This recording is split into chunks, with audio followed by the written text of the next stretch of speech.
Okay. I mean, I don't know how far I'll. Don't worry about it. Before dying. Nope. We can always rewind, but we will finish it together. Oh yeah. Because history has shown that when I play, just hit it on the right side.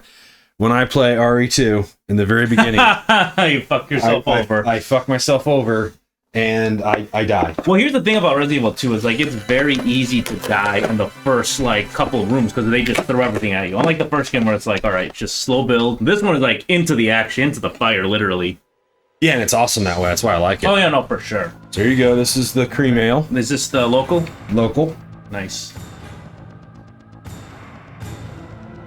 Hunk. The legend. Willie B. And Birkin. Yeah, man. The question is, who do we... Oh, there's an array. Oh, so these are the DualShock version. Yes, sir. I heard some things about the Arrange game, but it's not the same as Director's Cut Arrange. Whereas it's not like it's a hard mode. It's just they move things around. It's just they move the items to different locations. It might even be easier, actually, but I'm going to go normal. Yeah, go ahead. Easy is like way too easy. It's not like Arrange where we get double the ammo. All right. Although this game pretty much gives you that much ammo anyway. It's very, well, it's because the way it starts out is like super action. Like you need it. A bizarre incident occurred. I always love this narration in the beginning. Raccoon City. Ooh. It revealed that the terrible disaster had been caused by the T virus, a mutagenic toxin. So we got the T virus, the G virus, and then there was the C virus, I think, in 6. Yeah, the C virus. And then there was like another one in another game.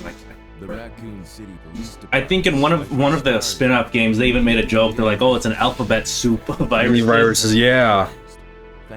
I would have rather had this little JPEG play for the ending of RE versus that. They should have just done like a slideshow, like this animated slideshow. That terrible fucking flame over a map. The transparent PNG of the mansion. Oh my god, it was so powerful. I mean, I get it. Like they got the effect for what limited resources they have. Absolutely. Just today, it looks. It's like, come on, guys. Once we get the game started, we'll see if there's a rewind. And this was huge too because the way they did this cinematic, they went from the live action that everybody kind of. Well, I feel like RE wasn't as known as RE2. RE2 like made them explode. But this is the first game that I ever played or ever was exposed to. But yeah, this I think a lot of fans probably got started with this game or 4.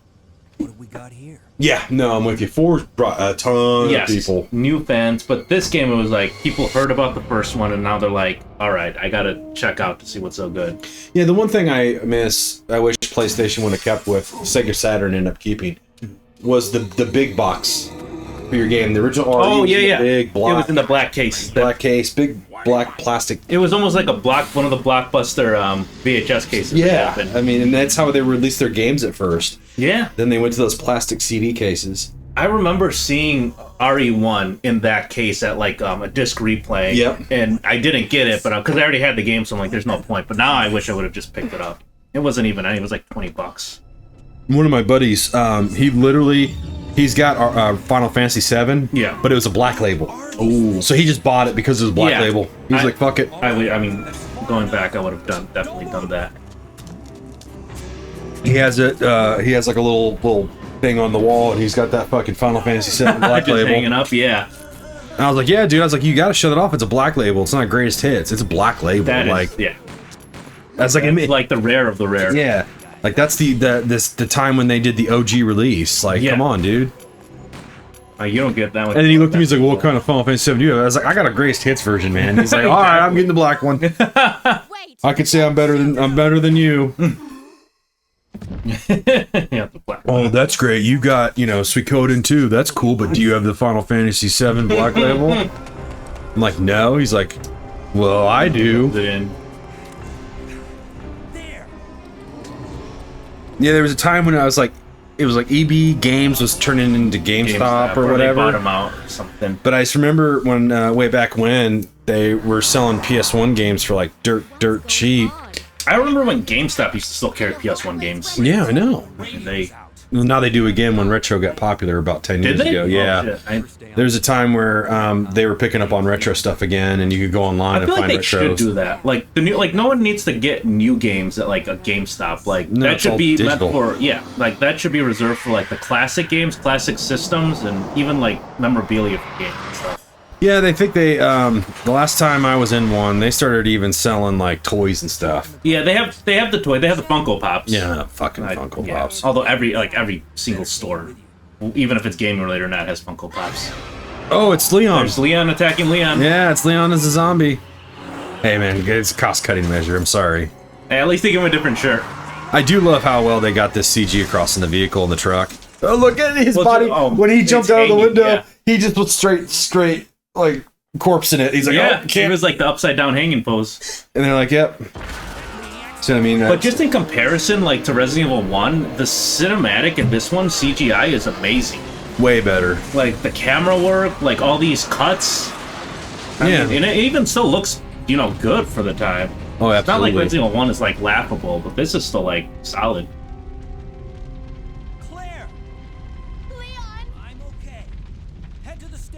I'll meet you there. Okay. I don't even know who I chose. I chose Leon. Did you? I don't remember you choosing anybody. I don't remember. Unless, because the original PS1 version has 2 discs. It's one for Leon, one for Claire. Claire, yeah. No. So maybe... Or maybe I did. I don't know. We'll find out. Yeah.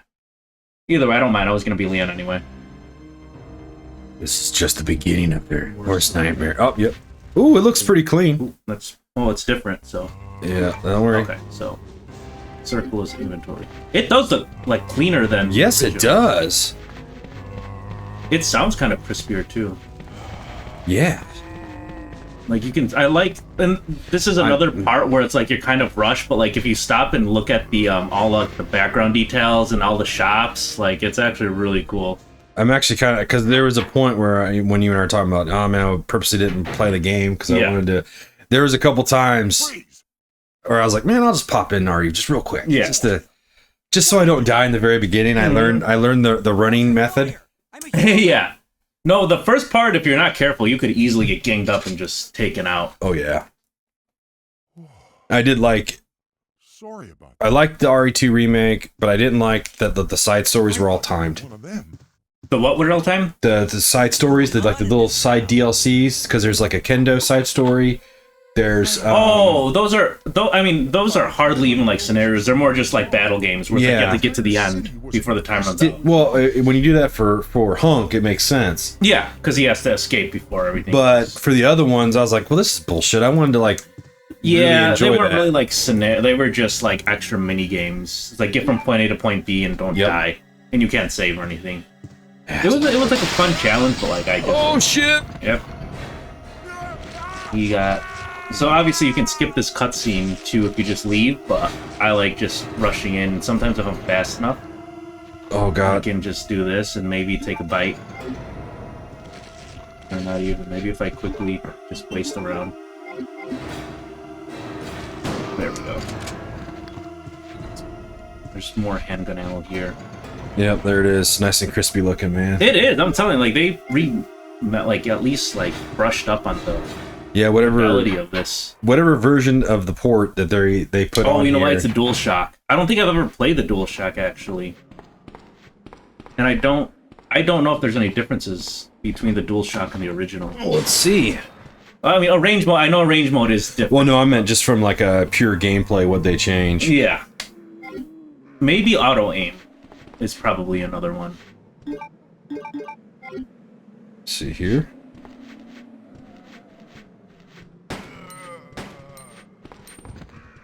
Shot.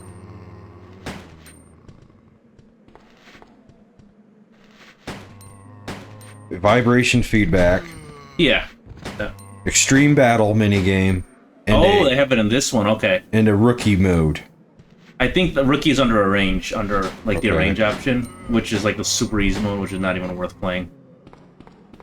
Like if you die in rookie mode, you might as well just switch to Mario. It says feature USA version mode. Yes, based on Western difficulty. Whatever the fuck that means. Well, I know the Japanese version actually had a hard mode in this game. Oh. that was like really hard, which I'd like to try, but it's not available like in any other version. So there were the DualShock had improved graphics and ports, a data gallery, view movies, sketches. Oh. And then one specifically to the PC version, it just says higher resolutions and additional content. I didn't realize it was all that. I thought it was just... The DualShock version was released in 1998 and serves as the basis for many ports, including the PC version. Oh, that's very interesting. And that's what they're using for what you're playing. So this is the port of the piece, or the DualShock. This is the DualShock. Cool. That is interesting. So it came out the same year that the original game came out. Yeah, because they just... Well, it seemed like the major thing was giving the haptic feedback, or the vibration. Yep. Yeah. And that's when they had the two, the analog sticks. And that's what it made it was used for too, is that so it had the analog availability where I think the OG RE didn't. Yeah, the OERG didn't until Director's Cut DualShock. Yeah, Jesus, how many versions do you need?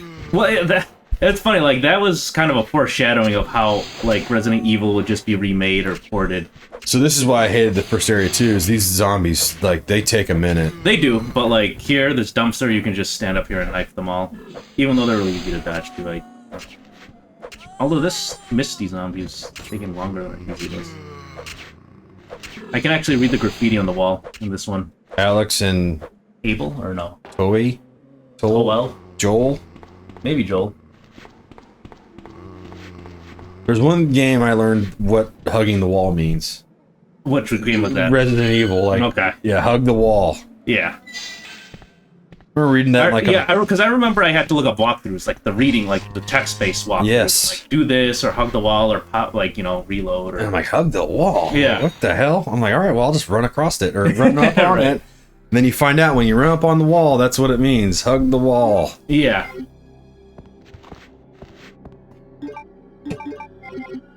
Back it up.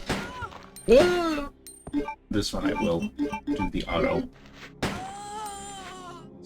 This guy usually falls in like 2 hits. 3.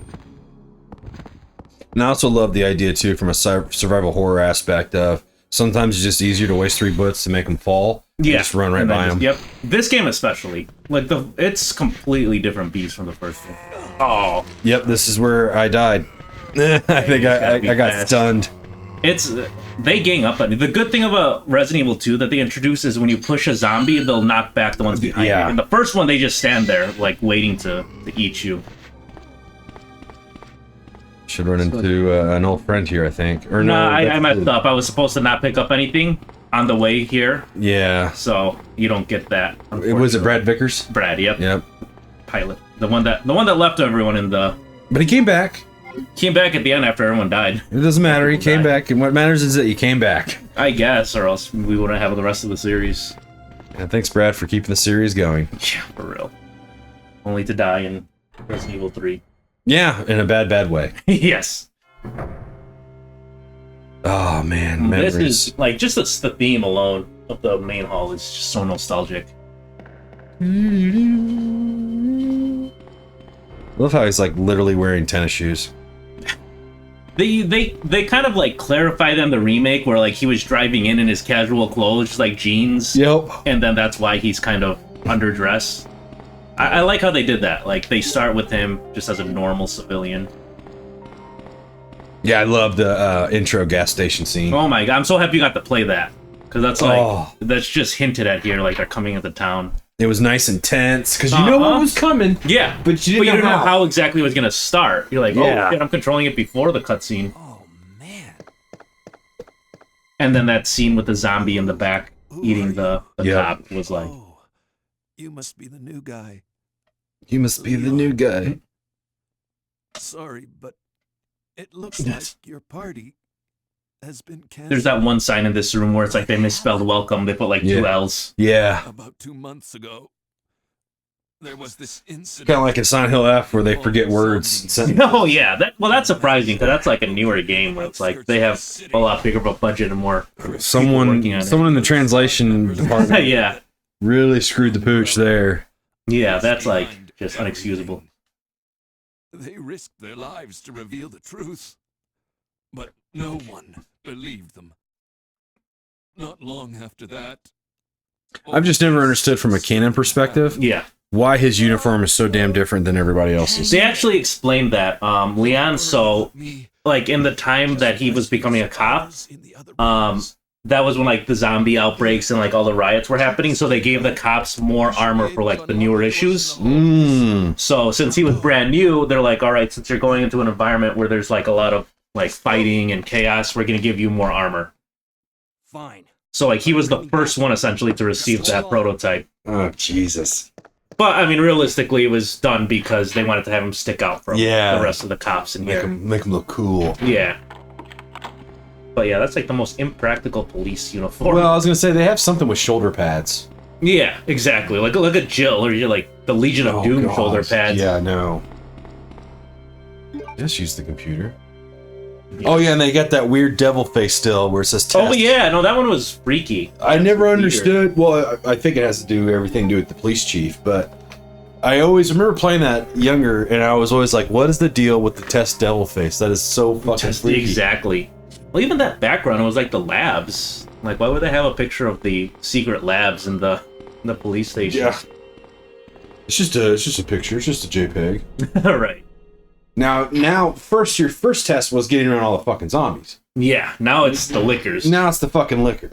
Well, like Silent Hill F, if you're quiet, you can actually get around them, which is easier said than done because sometimes they have a tendency of just recognizing you for like no reason. Well, they're not. They don't have any fucking eyes, so they shouldn't be able to see you. Sound, or it's probably like just the sense of someone's feeling that someone's around. Fuck that, man. I remember playing the 2236. I remember playing the remake and getting prepared for the liquor. They fake you out at first because you think you're in the hallway where he's gonna come out. And they build it up like he's there, but it's like, oh shit. No, so then you forget about it. There he is. Right there. Well, you get him on the third fucking floor. Exactly. When you don't expect him to come out. That was great. Because you're running towards the star's office, and then all of a sudden he's right there. Mm-hmm. The remake of this game was just incredible. Like, and then when you're trying to plant the C4 charge and he's in there. Oh, yeah, and you know he's gonna hear it because it's an explosion. Yeah, the way that they built the suspense in that game, and the way that they took the elements of this game, but like made it better. They did kind of what the Resident Evil 1 remake did. Like, they took what you already knew, but they still found a way to scare you. Oh no, absolutely. And I like it too because they hint that he could have been there, but he's not going to be there. Right.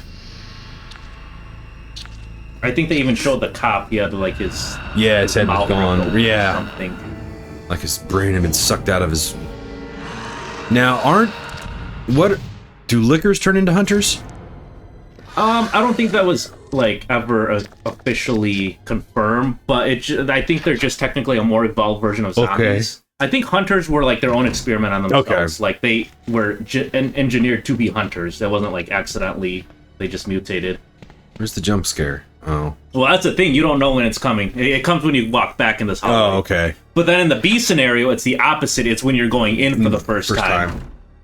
So like just little things like that kind of just screw with you. And that's why I love the zapping system in this one, which I think we talked about the Resident Evil remake should absolutely. Oh, that would be so like nice.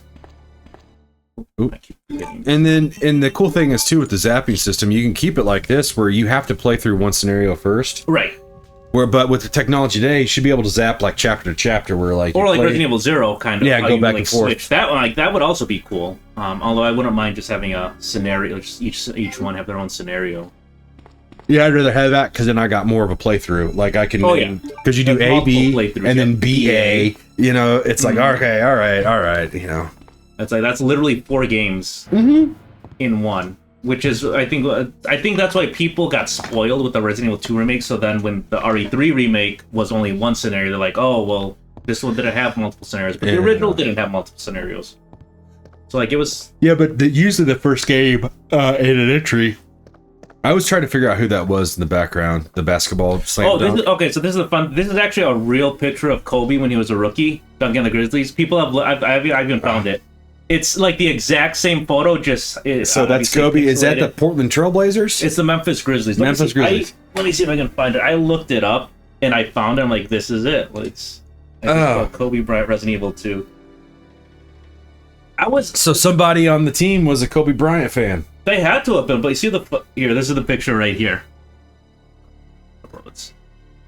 Whoever thought we'd have a Kobe Bryant trivia in a Resident Evil? Yeah, they had to give up Vlade Divac. Somebody else. Like, go figure. Like, they're kicking themselves for that deal. Oh man, the Charlotte Hornets could have had a dynasty.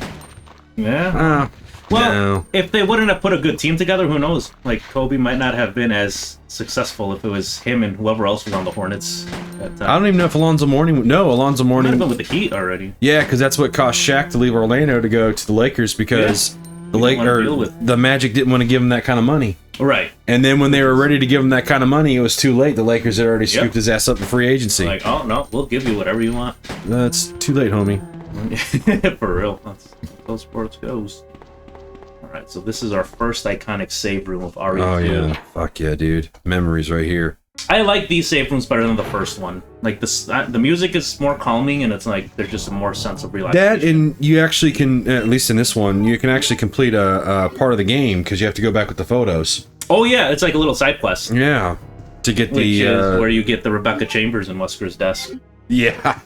Oh, God. Well, so this is where you normally get the special outfit from beating Brad. But yeah, this is the dark room, and there's multiple photos, optional, but... Yeah, because it all... Well, yeah, you get the Rebecca Chambers, but they also give you, like, the keypad codes or whatever, right? I think they're more just so, like, little Easter eggs. eggs. I don't think any of them are really, like, significant to the game. Okay. It's just, like, a picture of either experiments or Rebecca. Yeah, Rebecca in her, what, volleyball outfit? Basketball, I think. It's basketball? They must have been big basketball fans at Capcom. Hey, man. I think that's why I like classic games better, is because what, like, some of these games did, you never saw that before. But now it's like, okay, every game has done that. Well, that's why I solely enjoyed about RE0. Yeah, Was that system very between unique. Rebecca and Billy. Billy Cohen. Knows my Cohen. last name, Cohen. Yeah. Oh, you must be a star. Yeah. Such a terrible line delivery. Well, here's the thing. A lot of fans were speculating that Billy was actually Nemesis the way that he said it. When he said he was stars. Yeah. So like, oh, maybe he turned into Nemesis. Yeah, maybe he died and they turned his ass into Nemesis. Maybe that's why he's after stars. He's trying to find his girl. That actually kind of makes sense. Look at that, man. I'm fucking retconning this game before Capcom can say, oh yeah, Billy was actually. And it's like, it came out after Resident Evil 3, so it would make sense. Like, there's no conflict of plot or anything. No, they could totally retcon that really easy. Like, oh, you just read a file. Right, exactly. Like, oh, subject was captured from the training facility. If they fucking, if they remake RE, you can just have a quick file about the search for Billy Cohen as he could be the best test subject for the Nemesis see, that's project. what I kind of... That's one of the major things I dislike about Zero, was that the fact that it came out after the remake, it got no mention anywhere else. Yeah, and then Billy just disappears. Literally, yeah. It's like they bring him in and then you never hear about him again. Yeah, I don't even think in a canon game. Yeah, maybe in a spin-off.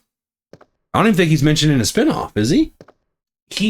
I don't think so. He might be mentioned in like a file, but I'm not even 100% sure about that. But what kills me is I feel like to this day that the thing that happened to Billy, that flashback in like Africa or whatever, that seriously was like a cue, like, oh yeah, the next Resident Evil it's gonna be about Africa. Yeah. Which they didn't do Africa until Resident Evil 5, but it was completely different anyway. Yeah. But it kind of gave you the hint, like, oh, something's going to happen. It was like Zero was building to more that never got touched on. Yeah. Now, okay, so I do remember when Billy's mentioned, and it's, ironically enough, the Nintendo 64 port of this game, because that actually came out after Resident Evil. So would they just add a file about them? They had they called them the EX files. Okay. So basically, they're hidden files only in the N64 version, and each one covers like a character from the previous game. So there was one about Chris, one about like Kendo, and then there was one about Billy, but they spelled his name wrong with a K. Yeah. And that's like, it's like, how do you, like, I get like if a fan spells his name wrong, but the own development team that did it spelled his name wrong. You spend the whole game possibly finding a new favorite character just to find out that they don't really give a shit. Exactly. You can't decide if it's a C or a K. Yeah. So this is a cool thing. You can check each person's desk. Leon doesn't know who they are, so he doesn't say. In Resident Evil 3, Jill will say, like, this is Barry's desk or this is Jill's desk. Although it's obvious they've got... Well, I like how they've got his jacket. He's made in heaven jacket. Yeah. And again, the Kobe poster. Yeah, barely. Barely Kobe poster. Yeah, exactly. And then Back to the Future right here. The three of them. It's a Back to the Future. I can't remember which one. Oh but god. it's actually a Back to the Future photo. So they were pretty big fans of like pop culture, and like they really made like Resident Evil 2 was like the pop culture game of the series. Yeah, absolutely it was. And we'll get another shotgun, but since I already have one and I want the photo, we're not going to take it. Are we gonna do the 50 clicks? Probably not. We all know what it is. Yeah. We all know what it is, and there's. If I'm not too lazy, I'll post an image during this playthrough of what she looks like. Well, speaking of images, here's a nice picture of the stars numbers. You can kind of. If we were playing this on a CRT, it would look way better. This picture? Yeah, it actually is coming across okay in the recording. I mean, I would imagine like a picture could be like pixelated too. The only one you can really tell is Wesker. Well, the bad thing about as TVs get better and better playing old school like 8-bit, 16-bit games, they look worse. Yeah, there were a lot of like flaws that were hidden by CRTVs because like they were grainy, very But some TVs they'll actually allow you not to stretch the image and box it in. It just oh shit. Forgot about these guys. And they'll let you do the 4:8 ratio. 4:5. 4:5. Yeah, and like the native. Yeah, go to the native ratio, which half your fucking TV just doesn't work anymore because it's meant for such a small screen. Exactly, but I mean, I feel like it feels like you're like even here it's got them.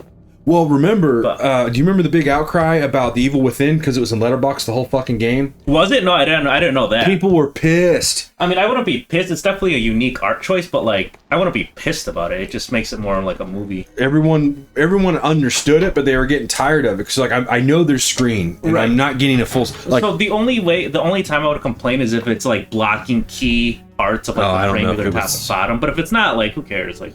Well, they eventually, I think, updated it and patched so you can play it in full screen. I mean, it's not because in the beginning it made sense because it was really suspenseful and scary, but then it got away from it. And I'm like, well, I don't need letterbox anymore. If you're going to be an action game, then go full screen. Right. Because that's what it started to turn into. Like, here's the thing, and I'm not saying this to throw shit at him, but I feel like Kojima would do something like that, have a letterbox game, because it would play out more like a movie. Like, I wouldn't imagine Shinji Mikami would yeah, for some reason, Shinji Mikami with The Evil Within, it started out in letterbox only. You couldn't change it. And then they eventually patched, I think, first on the PC, maybe? And I hardly played The Evil Within 2 because I got so pissed off with Evil Within. Yeah. Because the story it started to get crazier and crazier and crazier. Like, divulge into supernatural. Yeah, supernatural shit. There it is. That's always a cool jump scare on the first time through. Careful. Yep. They can still kind of grab you. You can also shoot them, like... Back off! They'll go, yeah. But I think, yeah. The guy will just grab them. Looks like he's trying to grab your crotch. Oh, he got me. It's alright, it's alright. Not the crotch, though. I don't know if that actually damages you or if it just stuns you. Probably just a jump scare you. It's effective, though. Absolutely, especially when you first play it. And there you go. If you don't kill the licker, you get to hear him breathing, which is like... Honestly, on par with the hunters in terms of creepiness. Yeah. I would still probably deal with the licker because they're not as deadly as the freaking hunters, but... Well, as long as you keep your distance with the hunters, you're okay. Yeah. And this is just kind of... It's a woman's voice. You think? I mean, I'm not sure who officially did the... No, yeah, it sounds like a woman just breathing. It definitely does sound more, like, female-ish, but... You know what it reminds me of? The damn female zombie in the Revenge, or the Return of the Living Dead. Oh, I like that movie, but it just creeped me out so much. Yeah, when she's like, brains! Yeah. That creeped me out when they bite that biker dude's head off. Oh, yeah, dude. That was just... What's the damn sludge zombie face? Yeah, I think it's sludge something. Yeah. Brains! Yeah, that's all he would say, just brain, and he's all brown and, like, disfigured. Oh my god. Goopy color. Oh. Yeah. Like, the funny thing is, like, when I was younger, a kid, like, I liked Night of the Living Dead. I enjoyed that movie. And then I watched Return, and I was only, like, 12, 13 years old, and that, like, freaked me out. Oh, the practical effects were through the roof. Yeah, well, they were great. Don't get me wrong, like, they were great. Like, going back and looking, I'm like, this is fantastic. But back then, I'm like, this is and that fucking, scary. Do you want to party? Yeah. It's party time. You're like, and the fucking zombies are coming out. Was that at the graveyard? Or was that The graveyard was the weird naked dance scene. Yeah, that was weird. That whole movie was a little just. But it was pure 80s. Oh yeah, totally. Pure 80s. Pure, totally. Even the beginning title sequence was pure 80s. Oh man, the music. Yep. Yeah, it's like the synth. Something about that movie just always makes me. Oh, dude, the fucking scene with the mannequin body coming to life.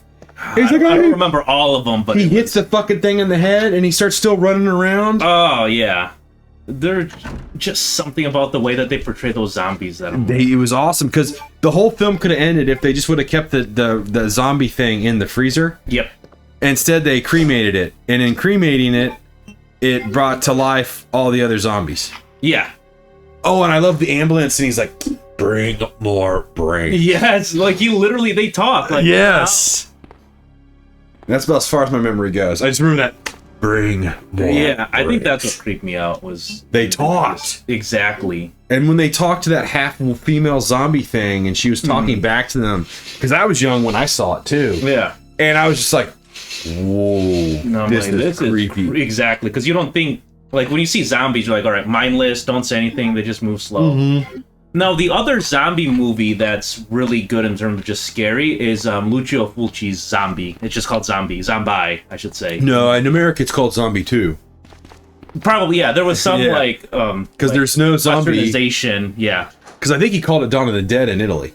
Yes, that was the weird part. That was like the trippy part. It's like we don't know if this is a sequel to the actual Dawn of the Dead. Yeah, so there's a Zombie 2, which is actually Zombie, which is actually Dawn of the Dead. But then they released a Zombie 3, which is actually like Zombie 4. Exactly, it's one of those weird like numerical fuck-ups. Which I think even Resident Evil kind of gets. Well, I mean, you can go back to the old joke about Rambo. It was Rambo First Blood, then it was Rambo 2, and then Rambo First Blood. I thought Rambo First Blood was after. No, Rambo First Blood is Rambo, the first one. That is okay.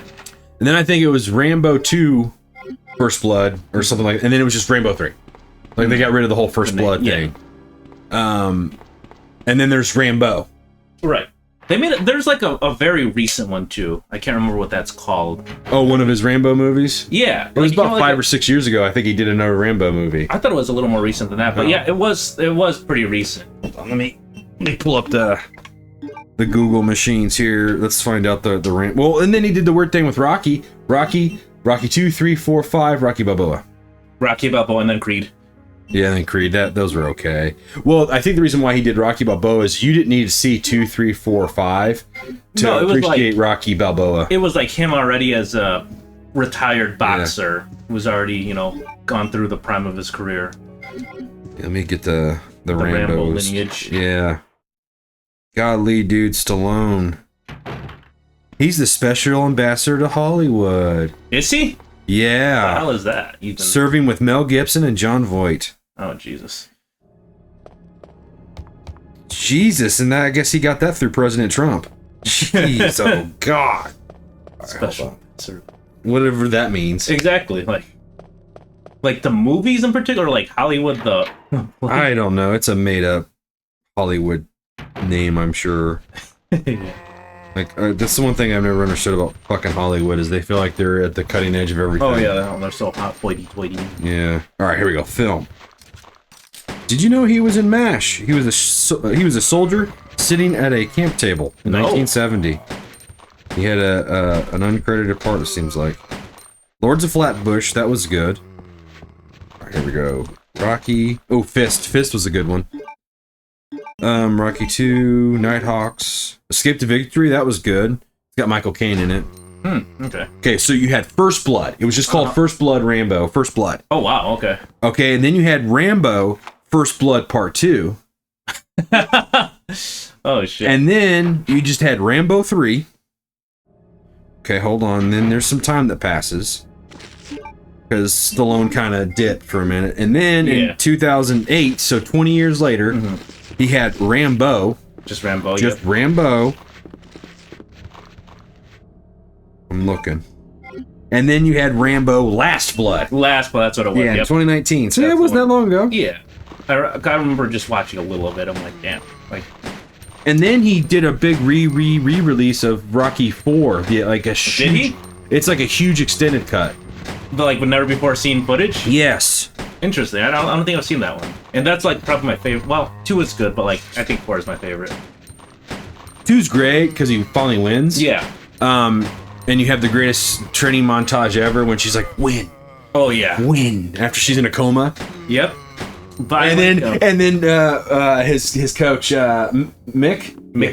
Cut me, Mick. Yeah. He's like, what are we waiting for? Yeah. And then training montage, and it's 2 training montages. It's the prep song, and then it's the straight "Gonna Fly Now" song. Yeah. And he finally wins. But Rocky 4 was great because supposedly rumor has it there are fucking college classes that at one time were taught studying that film.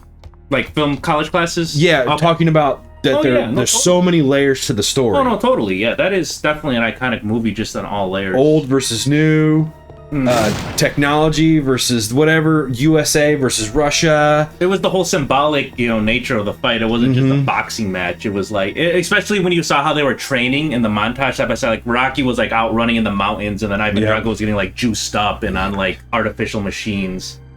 Kills Apollo Creed. Kills Apollo Creed. Yep. Doesn't throw in the towel. You see Living that in dramatic shot of like the towel falling. Yeah. That was great. And then you get, if he dies, he dies. If he dies, he dies. And then they had some good music. They had No Easy Way Out, and that There's one. no easy That way was out. great. Yeah. And then they had Hearts on Fire was the train Oh montage. man, dude. Well, but see, then you got to give love to Rocky 3 because it had great fucking music. Oh yeah, for sure. It had a Eye of great the Tiger, bad guy. yeah. They had Club of Mr. Lang. T. Hey, woman. Hey, woman. Oh, and don't forget they had, the world famous Hulk Hogan. Yeah, Thunder Lips. baby. Thunder Lips. Yeah. I didn't realize that. So Stallone actually body slams Hogan. Yeah, he picks his ass up. That was. I totally forgot. Like I thought he just got his ass kicked the whole time. No, but then no. I forgot he actually slammed. But when Hogan. you watch that scene, you can see his legs struggle. Oh, well, I wouldn't be struggling trying to God. lift Hogan. Because that was Hogan at his... He wasn't fully roided out yet, but he was fucking But humongous. he was still like kind of like flabby big. Like he was just like almost 300 pounds probably. Yeah, but the thing about Hogan, he's what, 6'6", 6'7"? Yeah. And Stallone's like 5'9" Well, on a that good was day. the funny part is like they always said, "Oh, this is the heavyweight champion Sylvester or Rocky." Yeah. And he's like 5'9", 200 pounds max. If that, especially when Yeah. he was in his Rocky 3 era. Yeah. He looked more believable in Rocky and Rocky 2. Yeah. Oh, totally. Because he looked like a real boxer. You have your muscle, but you got fat to help you absorb the blows. Yep. Yeah. No. I just him as a heavyweight always kind of made me laugh. Like that's not a. Well, that's why I appreciated Rocky Balboa so much, is that, I mean, he looked great for his age. Don't get me Yeah. wrong. I'm sure he had some help. Right. But it just, he was trying to recreate the story of George Foreman. When Oh, he that's shocked what it the was? world. Well, to me, I think that's where he took inspiration because when he came back and beat. he came back and beat, not Mike. Yeah, and I know who you're talking about. But he was like 42 years old or some shit. Yeah, and he won the heavyweight He championship. won the heavyweight title, shocking the world Yeah. because he retired and he got fat. Was it the person he beat? Didn't Tyson fight him? Beat him, I think. You're thinking of Larry Holmes. Larry Holmes possibly, beat yeah. Muhammad Ali to become the heavyweight Oh, champion. okay, yes. And then I think Larry Holmes took all 3 belts at one time. Yeah, and then Tyson just wiped the floor with them. And Tyson just beat the shit out of him. Larry Holmes came up with like 100 excuses as to why he lost. It's like, hey, dude, it's Mike Tyson. No one's gonna. So fight there you. was a guy at work that told me a joke when he was stationed in Hawaii. This is back in the 80s. When Tyson was just getting up. Yeah. Well, he would work, at his command, and then he would go to school at night to work on his degree. Yeah.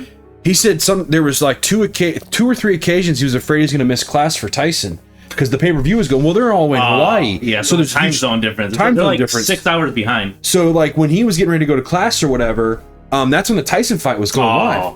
But he said what was so funny was he could leave the command, go watch a Tyson fight, and still make the class on time because Tyson would win so fucking fast. Exactly. It'd be most of his fights wouldn't go past the first round. Like, and he'd wouldn't go past like the 2-minute mark either. Yeah, he'd go into the little barracks area where they were showing it. Yeah. Everyone throws a 5 in a tin cup. Everyone runs in, watches it, and then everyone's spoos for gooses because the fight's over in less than 10 minutes. He's like, yeah, man, I remember one day, he's like, I went to go watch the fight, and it was, he's like, I think we were getting ready for an exam or something. And I was like, shit, man, I really don't want to miss this fight. Yeah. So he's like, I ran over there, I go to watch the fight, it's over. And I walked to class. And I was like, oh. That's amazing. He's like, yeah, dude, that's how badass Tyson was. Well, see, it's amazing for him, but then the people that bought tickets, like, that's, I wouldn't really consider that amazing. So there's that, what's the word I want to use? It's a double-edged sword. It's super fucking amazing and exciting. Yep, you get to see him knock someone out, but then it's like over in 30 seconds. Well, that's why I kind of level with people that spend a lot of money to go watch a UFC fight. Oh, yeah. Yes, you're there for your heavyweight, but you get like 6-7 cards, 7 matches in a night. Yeah. And all of those could be one-hit round wonders. You're just like, by the end of the night, MMA, like, ends a lot more quickly than boxing just in general because you can kick, you can elbow, choke them out. You can easily finish them off, whereas boxing, it's like you just got to keep punching them. So in boxing, you might see, 3 fights in a night? Because the main card. There might be undercards that no one watches, but no one even shows up to like the second fight to the end. No, most people show up the main event 15 minutes before the main event. Right. Because if it's going to be one of those main events, you're going to be there all night. It's going to go 15 rounds. You're not leaving. Yeah. But for me, if I went to a UFC or a big-time MMA bout and I saw 9 matches and all 9 matches were first round knockouts, I'm going to be fucking exhausted. Yeah. Because it's excitement, calm. Excitement, calm. Yeah. Well, that's the thing. It's like the pay, like the momentum is like it's a huge peak, mountains and valleys. And don't get me wrong, you go to a boxing show and you see those kind of, but I think you're going to have, they're more likely to go the distance. Yeah, or you're going to, or at least one of the fights is more likely. And that's what people pay for. They want the 8-9 rounder. Yeah. That ends in that heroic knockout or that heroic TKO. I was into boxing. I loved the old 70s boxing, the 80s boxing, and the 90s boxing. And then I just I think I peaked with when Tyson got his ass handed to him by Lennox Lewis. Oh, yeah. He gassed in by the second. He put up a better fight at the press conference. Yeah, he did. I remember seeing his first fight when he got out of prison. So he was against a white dude. Yeah. And then the only thing I remember is one of my dad's friends made a comment that dude's got more Vaseline on him than a porn star. The white guy or Tyson? The white guy. Like, his whole face was Vaselined up because he was going to get rocked. Because Tyson was ticked off. And he had the worst person in his life around him, which was Don King. Oh, my God. He screwed him over. Don King screwed so many people over. Many. He screwed Tyson over big time. Yeah. Customato saw something in a 16-year-old kid and turned him into a damn champion. Yeah. Champion worthy. He won the Olympic gold under Customato. The only thing that sucks about Customato is I believe Customato passed away before he became heavyweight champ. And that's when Don King got fucking involved. And that's why he lost his fucking fight in Japan. Yeah. No, seriously. Greatest underdog victory. According to the biggest underdog, Buster Douglas. Yeah, Buster Douglas. Which I went back and I watched the fight not too long ago. Tyson actually had him on the rope. Like he knocked him down the round before, and he barely made it to his feet. But he gassed. He did, yeah. He went in there thinking he can get him out in a round. Oh yeah. And no. I mean, it's still kind of crazy to think of all people that have beaten Tyson. It's literally 1 in a million. In Japan, of all places. Exactly. And he lost fair and square, man. I mean, it was a clean knockout. He got hit, couldn't get up. And to me, that's when I think the Don King shit started to happen, where he's like, well, this kid ain't gonna last anymore. And then it sucks. So then he started going into debt, gambling, whatever else. Bought a fucking tiger. Yeah, that's insane. Professional career. But realistically, after he lost that first fight, that went to prison, like he was never really the same. No, it was. Well, a lot of people say when Ali finally got to go back to boxing, after not going to Vietnam, that he wasn't the same guy even then. Because he had been away from the fight. But what's so fucking crazy about Muhammad Ali, even at his not peak, was still better than everybody at their peak. And the other cool thing is, too, about Ali, there's a really good documentary. I think it's called Facing Ali. Really good documentary. It talks to like it talks to Larry Holmes. It talks to Joe Frazier. It talks to Evander Holyfield. But what they talk about is the opportunity of being able to fight Ali changed your career whether you won or lost. Oh, you got the payday. You got the payout. Well, not even that. You became a semi-star. Oh, yeah. So now you were able to get another. So okay, you lost your contention, you dropped down to 5th place, but now you're getting 4th place fights, 3rd place fights. Yeah. Which means you're still in contention and you're making that fucking money, Oh yeah, man. that's kind of what it's all about for boxers. Like, you just gotta, even if you're not gonna win the fight, as long as you can get in with the guy, like it's like Triple H. Like, he's never the guy, but he dances with the guy. Michael Moore. Michael Moore, yeah. Yes, Michael Moore. When that Foreman beat. 1984, he shocked the world because he took a huge break. He quit in the 70s and came back in the late 80s. Yeah, that's It was almost like, I can't remember. Put my phone down. I think it was like a 10, 11 year break. Yeah. Because when he quit, he just started going to eat everywhere. He went to KFC like Yeah. Burger King. Oh, he bludgeoned up. Oh, man. It was... But was so I was fortunate before they finally got struck down. I was able to watch the Foreman Frazier fight to its fullest on YouTube. Yeah. I got to watch him and Ali, and I think it was in Africa. Oh, wow. And there was another Foreman fight. Was it Ken Norton? Ken Norton, everyone thinks Ken Norton as the linebacker for the 49ers and Cowboys. Yeah. He was junior. Senior was a boxer. So that was his dad? Yeah, so that's what's crazy. So your dad was a Hall of Fame-ish boxer, and his son's a Hall of Famer linebacker, which is a tough-ass, mean job. Bad dude, man. Like, don't fuck with that guy. Mr. X should be coming soon. He's not in Scenario A. That's the difference. Yeah. He's in... That's where Remake fucked it up. That's where I remember being pissed, because you get him in both scenarios regardless. I actually thought it was a pretty good touch, because I wasn't expecting it playing the first time, and when he came, I was like, holy shit, this is horrifying. Let me take this back. It was horrifying at first until you figured out his AI.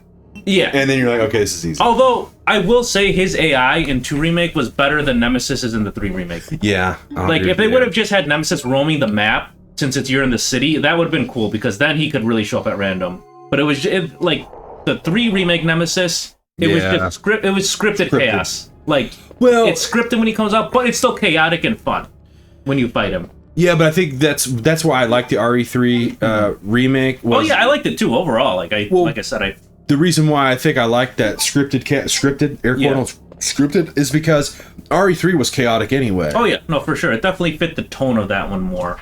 And you and I talked about this previously, where I think that's where people forget that RE3 was on its initial release a quick game. Yeah, like in terms of being a remake, like it literally was tit for tat what Resident Evil 3 was. Yeah, like yes, they modified things, took some areas out, but like the overall concept was the same. It was basically a spin-off of Resident Evil 2 with Jill. Yep. You revisited some of the same places, and you were fighting Nemesis. Like that was the main concept, and that's what the remake gave us. So I mean, what were you expecting? I mean, did people? I can't remember what I read. I think someone was complaining that he didn't stay Nemesis long enough. OG Nemesis. He started mutating too quick. Because of that fight you have in the plaza. It was different. The clock tower outside the clock tower. It was different, but like it still worked because that Nemesis still chased you later and he mutated further. So yeah, no, it wasn't the same type of Nemesis, but it was effective in a different way. Well, it goes back to you just can't make everybody happy. No. And I do understand like some of the arguments of why, like, okay, well, Capcom could have either added more because they did so with 2. But I think more so the only other argument I can see is like it was a full price game. I feel like if the 3 remake would have been like $30-$40, no one had any room to complain. Yeah, I'll level with you there. That's a good arguing point that, you know, if I can beat RE2 in, let's say, 6 hours, but I can beat RE3 blind in 3 hours, why am I spending $60? Exactly, and there's only one scenario. So, like, that's the only part where I can be like, all right, well, it was a quick cash grab for 8. For sure. And which was a good cash grab for 4. Yeah, it all went, like I said, from 7 to 2 to 3 to 8 to 4. Shit, man. I'm nervous about 9 though. You're nervous? Yeah. I the only thing I would fear is that they're doing the first person, like that kind of has run its course, but they are offering a third person. Yeah, so you get that dynamicness. If they would have been strictly first person, I'm like, all right, this is getting a little too, like overdone. But like they're giving you that variety. Well, there's been There's been rumor that Wesker's gonna be in it. I've heard that. I mean, I don't know if I believe it or not, want that. But I've heard it. I do. Like, I think killing Wesker the way they did in 5 was the most injustice. Remember, he's a clone. They did. Yeah. Maybe So there's technically other Wesker children. So maybe the OG Wesker, the guy, he's been pulling the strings this whole time. Well, here's the thing too, and I doubt that they put this much thought into it, but the Wesker we got in 5 was like so different in terms of his MO and the way he operated than every other game. Like every other game, he was in the shadows, working behind the scenes, showing up only when he needs to like use his powers. This one, he was like over the top, evil villain. Like it just didn't seem like Wesker. Wearing all black. Yeah, black leather. Black. He's flying like the Matrix. Some bullshit. Like he was way too aggressive, way too uncool. Like even in the games where he was like in 4 and Code of Veronica, he was still like calm, cool, and collected. This one, he was just angry. So that's why I liked him in Code of Veronica, because you just got a hint of his power. Yes. He didn't flaunt it. He just used it when he had to, and then he left. And he still worked behind the scenes. He made Chris do all the work. Yep. And then in 5, he's just like, I'm super angry all the time. I'm gonna kill you. Like this is. Well, maybe he was jealous of Red Phil's roid rage. He still kicked his ass though. I know. That's the funny part is like I heard like a fan say, "Oh, Chris took steroids so he could beat Wesker, and he still got his ass kicked." Yeah. I mean, Judas Priest, dude. Yeah, I wasn't a fan. When I first saw him in the game and when he was trying to accomplish, I was like, okay, this is kind of cool. Yeah. But as the story progressed, I'm like, this is dumb. Yeah, like in the beginning when it's like, okay, he was at the Spencer Mansion or the replica. Yeah. And then like, all right, that part's cool. I like that scenario. But then everything else was just like, this is not Wesker. And especially when he had that chick sell as his sidekick. Like, was that necessary? No. Like, I don't see Wesker as a type. It was just for boobs, man. Exactly. No, totally. There was probably another popular game at the time that had like a busty female character that they're like, oh, we gotta. I don't think Bayonetta was out yet. I think that's the game. I think Bayonetta came out in 2011. Okay. Which RE9 was 09. Yeah. Who knows? But yeah, Bayonetta was. It was like a Devil May Cry ripoff with a girl, in my opinion. Never got into it, never played it. I just remember people talking about her boobs all the time. Oh, yeah. I was like, okay. Well, that was all it was, really, is just big boobs kicking ass. And, yeah, big boob swords. Yep. And dual wielding, like, I think she had guns on her, like, her feet or something. Oh, Jesus so Christ. weird. Okay, that's kind of cool. Sorry. I mean, don't get me wrong. I mean, boobs are cool and all, but, like, dual wielding swords and then shooting bullets out of your boots, that's like that old school, what do they call it? The Black Action Renaissance. What was that called? Black Action Renaissance? Yeah, oh God, what are they called? The Black exploitation films they did in the 70s and 80s, the undergrounds. I know what you're talking, like generally what you're talking about, but like the snuff, not the snuff. No. God, what were they called? They were really good. It was a lot of like black directors and stuff would make these films because they couldn't get major motion pictures to back them because they're black or whatever. Not a racist, but there was a genre to them that they called them. That's where Blackula came from. Oh, okay. Like they're almost like spoofs in a way. Not spoofs, but like Rob Zombie hired a lot of those guys from that era. Okay. Yeah, I don't know exactly what it's called. But they had like this era of like these really good action flicks. And it just seems like something like a girl kicking some ass and then shooting you with her boot. Actually, I'm not sure. Hold on. Let me. I'll tell you what it's called. It's a genre. It's a really good... like the 70s and 80s? Yeah. It could have been 60s too. Actually, I can't remember the genre, the name. I'll find it when I find the right actors.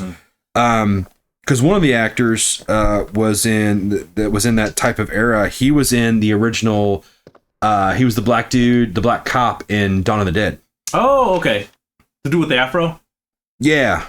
Okay. Who has to kill his cop buddy? Yeah. Which is one of the best scenes where he's like, oh. Yeah. Yeah, because the guy who played Captain Spaulding, Sid Haig? Yep, Sid Haig. He did it. I'm just trying to think of what they called the genre. Because even fucking Quentin Tarantino tried to do that genre too with... Oh, you're not in not Grindhouse? Or... Grindhouse is close, but it's an actual genre. And I'm trying to find the genre name.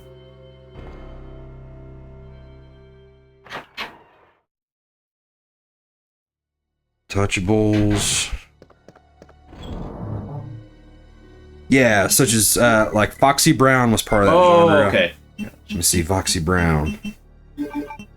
That was good. If you haven't seen, Afrocentric. Oh, okay. Black exploitation films. That's just what I was called. Yeah, there's some really fucking good ones, but like the black leads, the female leads, more often than not, were like super cool, badass, carried a fucking shotgun, whooped your fucking ass. That's where Shaft essentially was part of black exploitation. Totally. And he was fucking badass. But yeah, that just seems like something like in the film where she's like, not now, motherfucker.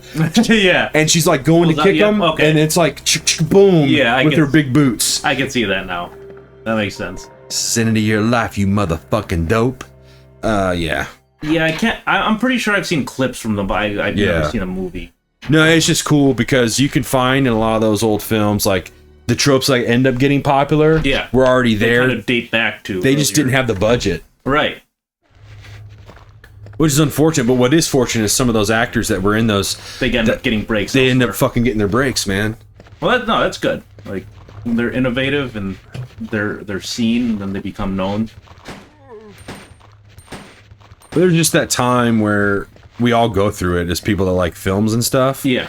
Was it 4436? 2236. Oh, sorry. This is an iconic code. Yeah, well, I quick little hint, which I'm not going to say which gym, but whenever I go to the gym with the lockers, this is my combination to lock it. 2236. Well, for me, I do 4436. Catch everybody off guard. They won't know about it. Yeah. Oh, he's been talking about Resident Evil 2 a lot. I know what his I know what his combo is. Exactly. Well, you got to figure out what No, gym, you don't, fucker. What gym, where, and what locker I'm using, and if I'm even there. Oh, by the way, I've got a home gym, so nope, you're not getting in. All right. That was just the key to my home safe. Yeah. And it's buried under a tree somewhere. Right. What tree? I won't tell you. I was trying to think of a quick game reference about trees, but that's not going to happen. The only reference to trees is The Happening I can think of. Oh, fuck that. That's such a stupid fucking film. You know, I felt the buildup was, like, pretty solid until they revealed, like, what the cause of it was, and I was like, this is stupid. Wind. Well, yeah, wind, and also the fact that the trees are, like, sentient. Yeah, I get it, but it was wind. Yeah, it was just... I hated that. I hated the fucking village. Yeah, South Village. Was that also by M. Night? Yes. Okay. He had 2 okay films. Sixth Sense. And Signs. Signs, yeah. But all of his other ones, Lady in the Water, dog shit. Oh, don't even bring up his Avatar adaptation. Oh, people, that pissed some... I'm not even a fan of the cartoon. Right. But I remember there was all these kids were hyped for it, and then box office destruction. No, yeah. And even South Park would end up making fun of him after, I don't know what film it was. Yeah. I mean, who hasn't he been the punching line for at this point? Although I will say his trilogy, he did Split, Unbreakable, and Glass were pretty solid. I remember watching Unbreakable. The schizophrenic guy. Yeah, Unbreakable. Samuel L. Jackson. I think he was in, yeah. Yeah, he was in Unbreakable with Bruce Willis. Yes. Like, those I think were pretty good. I always felt bad at the ending, the way he reacts, because he's in his wheelchair and Bruce Willis is like unstoppable, unbeatable. Yes. And he's mad and pissed off, and I always felt sorry for his character. I always loved Samuel L. Jackson as an actor. I loved him in Die Hard 3. Oh my god, he was great. Like, and that was, like, before he was really huge. Yeah. Did you know he was also in Casino? He gets killed. Yeah. That was, like, gotta be one of his earliest roles. He was the guy, he was like a drug dealer or something. Yeah, like, he was part of their clan that did the bank heist. Yeah. He ended up, like, getting high instead of bringing the van back, and they shot him. I just love that scene. He's like, "Hey Zeus, it's good." He's like, "What did you call me?" He's like, "Hey Zeus." He's like, "No, they're not. What do I look, Puerto Rican?" Yeah. That was amazing. He was saying, "Hey Zeus." That's amazing. That whole movie, Die Hard 3, was just its own level of... I loved it. It's like RE3. It was point A to point B to point C to point D to point E, movie's over. Yeah. Solve the riddles, keep going. Solve the riddle. Fast. Like, so, I don't know if you know this, how fucking big deal Die Hard was from an action movie perspective. Well, even now, I can see it being a big deal back then. So yeah, back then I imagine it was... It was like the first real action movie. Like, not over the top, like real. Yeah. Like, and it's a Christmas movie. Right. And a lot of people don't know that. Well, it takes place during Christmas. There's Christmas music. That qualifies. But it was like the first realistic action movie. Yeah, totally. And like Bruce Willis himself was not like this overpowered character. He was the husband of one of the employees there. That was a cop that was coming to see her. They were on the rocks. Yeah, having a divorce going. He couldn't find a pair of shoes that fucking fit him. No, he was barefoot. He had to walk through glass. Yeah. He didn't even have a gun for like the first, however long. I love that scene. Now I have a machine gun. Ho ho ho. Ho ho ho. Hans Gruber, Alan Rickman. Hans Gruber. That was his first major role too. Was it? I think so. Incredible. That's because he knocked it out of the park. Dude, talk about your first like leading acting role. Wow. And you play Hans Gruber in Die Hard. That's insane. And supposedly the rumor was when he's falling off the building, they didn't tell him when they were going to release the jumper. Oh, wow. So when they let him fall, Yeah. that's his legit reaction. Oh, damn. I mean, that's a good way of getting the reaction, but kind of fucked up. Yeah, well, hey, you're a director. That's your job. That's true. As long as you get the shot. That's why no one likes Stanley Kubrick. Oh, yeah, well, Stanley Kubrick is known to be an asshole, though. Like, with The Shining, when he made, Well, he pissed off Stephen King, too, with The Shining, because Did he? he didn't follow. Yeah, he started changing shit. And Okay, I wasn't aware Stephen of King's that. like, well, wait a minute. Why are you... Because if you read The Shining, Jack Nicholson's character, you feel for him. Like, his character has a huge arc. Instead, Kubrick just made him a fucking alcoholic crazy man. Psychopath. Murderer. I never understood the bear scene, though, where it looked like the guy in the bear suit was giving the dude a blowjob. I don't remember Oh, that yeah, it's a part. weird scene where he's, like, down, and he just turns his head to look up. It's one of those weird scenes. Oh, yeah, there's no shorter than Stanley Kubrick. Oh, man. Just watch Clockwork Orange. You know, I love Clockwork Orange, but it's one of those films that I rarely watch it because it's like, it's a long fucking film. Yeah. My favorite parts are the first 45 minutes when he's a lunatic with his ultra violence. And then it just gets really surreal and like downright like, this is fucked. No, totally. Like the scene where they literally have his eyes clamped open. Where he's watching a screen of like horrific stuff. Yeah. But I love the ending when he thinks that he's all at peace. Yeah. And he's smiling and then you see his dream and he's murdering people. Yeah. Yes. Like this doesn't change anything. Him and his droogs. Yeah. Ooh, double hit. Yeah. Double tap. Oh no. No, He's double tap. Fucking me up. So this is kind of funny where you're having your issues where I had my issue in RE2 remake. Oh yeah. Well, the remake was intense. Like that game was difficult. Like, you could die so easily. Because those in that dogs would game. come after you. Oh yeah, they would run. They would outrun you. Like here, I could have probably easily ran past them. But in the remake, once you see them, they're on you. But I felt that was one of the great things about the remake is that even the zombies felt terrifying because they were so deadly. And they were really good at doing that lunge movement. Oh, they were so cheap. I got so pissed. Oh, or like man. whenever they're crawling and they get you, it's an automatic like they knock you down. Yeah, I learned really fast that you can't even trust their walking No. because they have that built-in lunge movement. Yeah, because they'll be walking so slow, then out of nowhere they just run at you. Yeah, they do that stupid turn lunge and then they just got your ass. But that was we talked about this earlier. That was the beauty of the self-defense items. Oh yeah, no, for sure. And that's I why- loved using the shocker. It was like pop, pop, pop, Yep, pop, the pop. shocker was great, and then I think Leon may have gotten like a flash grenade. Chris, you mean? Oh no, well in the 2 remake they had defense items too. Oh no, yeah, I was also talking about. Oh, but remake. yeah. So Chris That definitely was got the flash grenade. huge. Yeah, Leon got him in the 2 remake. Yeah, and I think Claire, she got a knife. Both of them got knife. Claire got some other. Okay, I'm sorry. Maybe she got a taser also, but she had a different defense item in 2. Like she had her special item, Yeah. or maybe it was also a flashbang. I don't really remember. I think it might have been the same. But anyway, yeah, the defense items like To me, those were attitude, like a Claire quick got get it. out of jail free card. Yeah, and they're limited, so it's like Yeah. they're not cheap.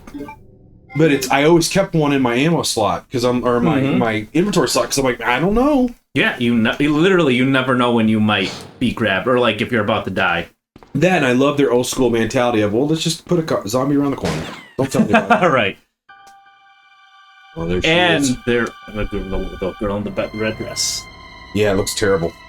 Yeah, It's okay. you could really see like the coloration, Yeah. like where it doesn't blend. I saw the uniform. I thought you were another zombie. They did a great job with her in 4 and 2 remake. Her Oh, yeah. character, it fit what you would have remembered as a kid playing it on PlayStation. Mm-hmm. Like this character looks like her. I love the glasses. I love how in the 2 remake they kind of gave her like this more backstory where she was posing as an FBI agent and she had like this white coat, and then Yep. she finally got down to like this type of attire later. The only thing I didn't like about her in RE4 and in the remake, she was wearing heels the whole time. Right. I mean, she did that in the OG 4 too, but it was a little. Yeah, I know. I didn't like that either. Oh yeah, it is very nonsensical. Like, well, why is she wearing a dinner dress? Like, Yeah, I like, mean- this made sense because I'm like, oh, she's got She got the like- flats, yeah.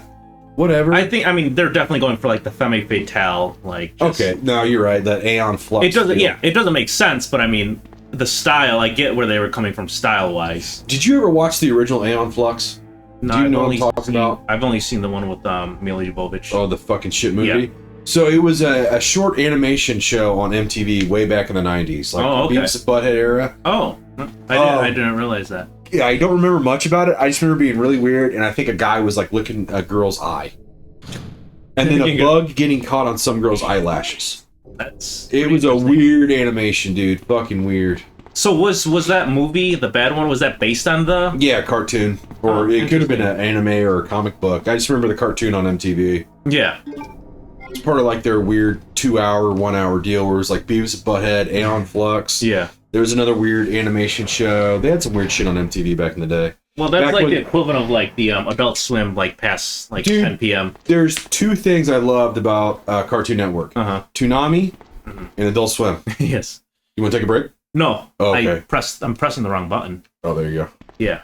Toonami was awesome because I got my DBZ fix every fucking day. Yeah. And then Adult Swim, if I stayed up really late back in the day, I got Aqua Teen Hunger Force. And when you haven't slept and it's late, all the jokes are funny. Space Ghost Coast to Coast. That was something I would usually try to regularly stay up and watch because it wasn't on until like 10:30, 11 o'clock. But Aqua Teen, I love. Y'all ready for this? That intro theme, the rap. Yeah. Meat wad, got the honeys. My name is Sheikh Zula, the Mike Ruler, the old schooler. You want a trip? I'll bring it to you. Yes. Meat wad, make the money. See, Meat wad gets the honeys. G. Living like a star. Ice on my toes, and I think I'm a something. Something about a star, yeah. Meat wad's coming. Yeah, because we are the Aqua Teen. Oh, dude, that show. I like the movie. They ended up doing an Aqua Teen movie. I heard about it. I didn't see it, but I rented it on Prime, and I just watched it just relaxing. I was like, this isn't bad. It's their comedy. Right. I mean, it's definitely a very, unique acquired taste, but I mean, it's, like you said, late at night, whether you're tired or maybe you're under the influence of something else, that's like, it hits. Well, especially on like a weekend, I would have a few beers in me. Yeah. And I'm like, oh, fuck, I'll stay up for another half hour. I'll watch fucking Aqua Teen. Well, that's the thing. Like, it makes no sense, but like, that's what's funny about it, just how ludicrous it is. Very fucking ludicrous. Yeah. And their fucking neighbor, I can't remember his name. The one with the wife beater. And the sandals. Yes. Oh, yeah, what was his name? He wore a gold chain. Yeah. Yeah. Aqua Teen. Number one in the hood, G. Oh, yeah. Forget his name. Wow, you know what's amazing is they at least got 11 seasons out of that show. Holy shit! Because on season 8 they were called Aqua Teen Patrol Squad 1. What the hell? Season 9, Aqua something you know. Didn't watch that long. Aqua something you know whatever. Season 10 was Aqua Teen Show. And then what I think would be the last season is Aqua Teen Hunger Force Forever, which is, I think, if that was their last season, that's a good bookend. Yeah. That's a way to cap it off. No, totally. Yeah, dude, 144 episodes over the course of 12 seasons. Good for those dudes, man. That show, like, I watched that back in the early 2000s. And I think I fell off probably around 2005, 2006. I definitely didn't keep up with it after, like, maybe the third season. Larry, was it Larry? No. Larry does sound right, because it's a simple name. Yeah. He gets fucked up, too. He always gets, like, him and Meatwad get, like, fucked up every episode. Yeah, Meatwad's so fucking funny. Yeah, his voice is... Carl, yes. Carl, voiced by Dave Willis. Carl Bruton. I can't say his last name. It's a long one. But the rapper who did the intro was Schooly D. Schooly D, nice. Yeah, old school. He's from Philly. Schooly D. He was in the rap scene for a long time. He's like old school, I think. The one I want to do is scroll the page for their song. Genre, adult animation, yes. Definitely. Surreal humor, yes. Black comedy, yes. Check, and check. Yeah, and animated sitcom, check it again. That's interesting. Yeah, but for what it's worth, man, at least the 5 or so years I watched it, it was fucking funny to me. I bet you, like, if you go back and put on an episode, you'll still find, like, humor in it. Oh, fuck yeah. No, that's true. I got the DVDs in my extra bedroom. That's amazing. I kept those on purpose. I'm like, I'm not really getting rid of Aqua Teen, man. That's my show. Oh, no, for sure. Every so often, once in a blue fucking moon, when I was driving home from work or I'm driving into work, I would play the fucking Aqua Teen theme song in my car. Nice. Just to hear that song, and I'm like, yes, that's my song. That's a jam. Because it sounds like it's live, but it's not, and it's like, bump, Yeah. bump, bump. It's just got a good groove. It's a good, fun song. But I want to look up the lyrics so we can get the meat wad right. Yeah, it was. Yeah, meat wad.